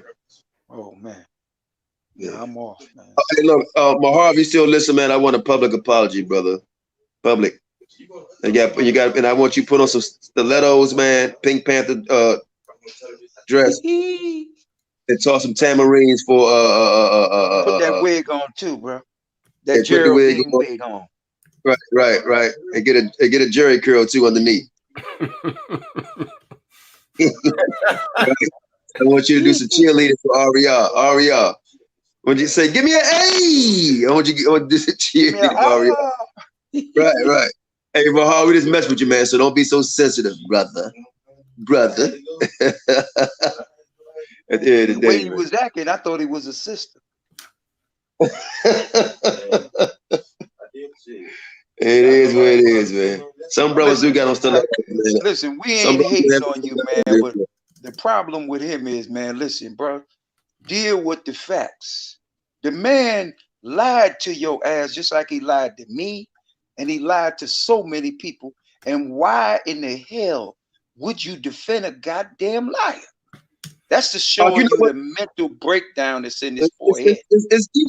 It's deep, King. Check this out. Here's that same guy who got millions, right? if this man was about to be put out, he can call that man wouldn't even answer the goddamn phone. Think about that. Now, I bet, brother, a guy that you defended, if you ever was late with your rent or anything, you call that dude, if you even have his number, he won't give a 2 cents about you. Now, he told me that, he told everybody Jermaine Grant rode past in a Maserati and kept it moving. A Lamborghini. He didn't even go to home. Said a Lamborghini, my bro. Lamborghini. Yeah, Lamborghini. A Lamborghini, and kept it moving. So why are you taking up for them people? That just don't make no damn sense. You know, so I mean, at the end of the day, man, Shasham, we're gonna talk something. I can't have. I mean, I can't have. The brother Calvin That just type of came shit. back in. I think he having internet issues. Yeah, I can't have that though. That type of stuff. You know, that's all right. We like a little heat sometime, but if we're gonna have the heat, we're gonna have it. We could have a discourse respectfully and not just blowing up at each other. And then to sit up there and tell me I'm not cool, stay in my lane. That's like a threat to me. Shit. When the rain fall down too hard on me, I'm thinking Most High got something against me. You know, so yeah, man. Hey, look. So, hey, look, y'all get the last word, man. The brother, he must have internet issues, man. Again, hey, look, if y'all could donate to them niggas, man, put that donation back up, man, so we can try to make some moves. Get this Passover kicking off April 6th in Baltimore. You know, Negro only, right? Got to be a Negro descent to come April 6th. And then we're going to have our own little, if you want to call it summons, but gathering, man. We could try to put some serious work in and help our people, man, with our brother Jonathan, Tazadak, Shasham, and yours truly, Qanath, Yehuda, Israel, F.O.P.E, and other brothers, and T-Doc, and just all the brothers and sisters, man, that's doing the work, man. I would like to thank our moderators again, Star, Lima. Who else the moderators are? Yehuda, Larry. Con. So we'd like to thank all moderators, man, and brothers too for coming on, man. Y'all let y'all get the last word and let Sham close it out, man. I just want to say, look, man, there are brothers in this truth, man. You got to wise up. You got to wise up and follow the king and understand the king is the way. No man is the way. None of these men determine nothing. Just like they ain't shit in this world. None of these nations look at you as a man of honor. None of these nations look at you as a leader. So who the hell are y'all to take these titles upon yourself when you know damn well you can't lead nobody no place, not even yourself? What our people got to do, man, listen to these scriptures, man. Gotta listen to the Father. The Father's your direction, your path, your glory. He gonna get you to that glory. So all these men running their mouth. I'm gonna ask all of you this. I'm gonna say this question to every one of you. You run your mouth today, but the Lord gonna silence that shit tomorrow. That's it.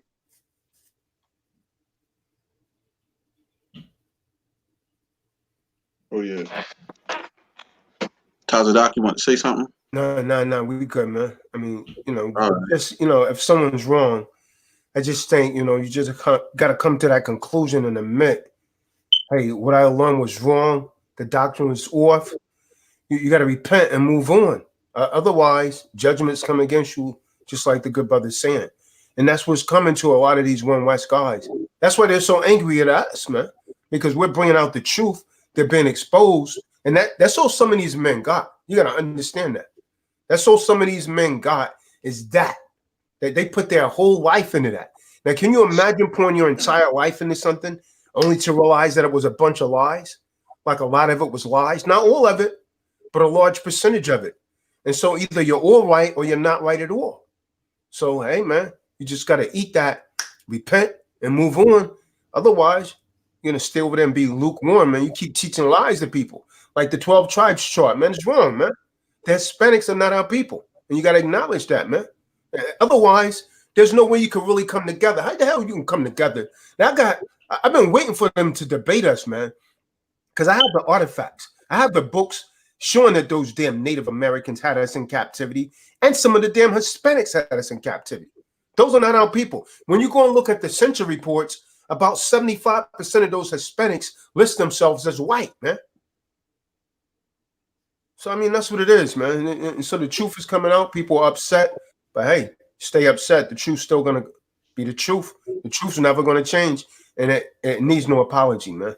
That's all. Done.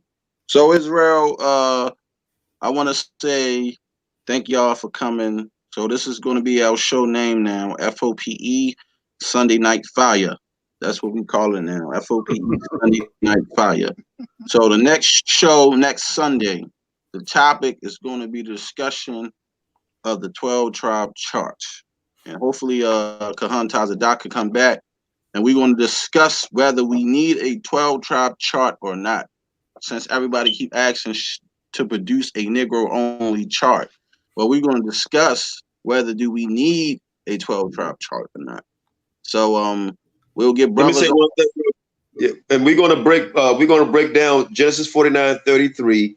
And we already heard brothers say things before. Oh, if you do it, we're gonna come and debate you, or we're gonna do this, and they always say it and never do it. They say, oh, you break down Hosea 7:8, and we're gonna debate you, and they never did it. Break down Jeremiah 12:9, and we're gonna debate you, and they never did it. Break down Ezra chapter 13, we're gonna debate you, and they never did it. They end up agreeing. So it's the same thing, man. You know, it's the same thing.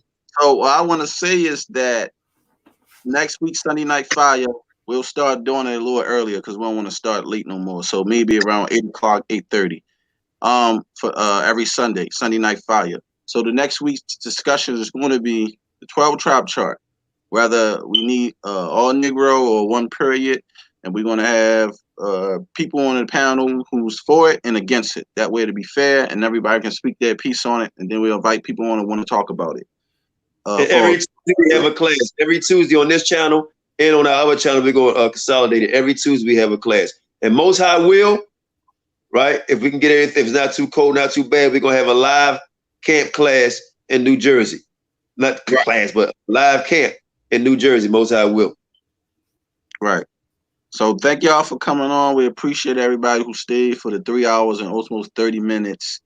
I don't know, Tazadak, you think you're gonna be able to do that show next week? Yeah, come. Most all right. So Tazadak will be on the panel. Myself, Qanath, hopefully the brother Dawid will be back, and we'll be speaking on the 12-tribe chart. That way, it'll be talked about on that show and not this show. So we can have it done. So with that, Israel, we want to say Shalom, Most High bless. We love y'all. Be safe. Shalom. Shalom. Shalom. Shalom.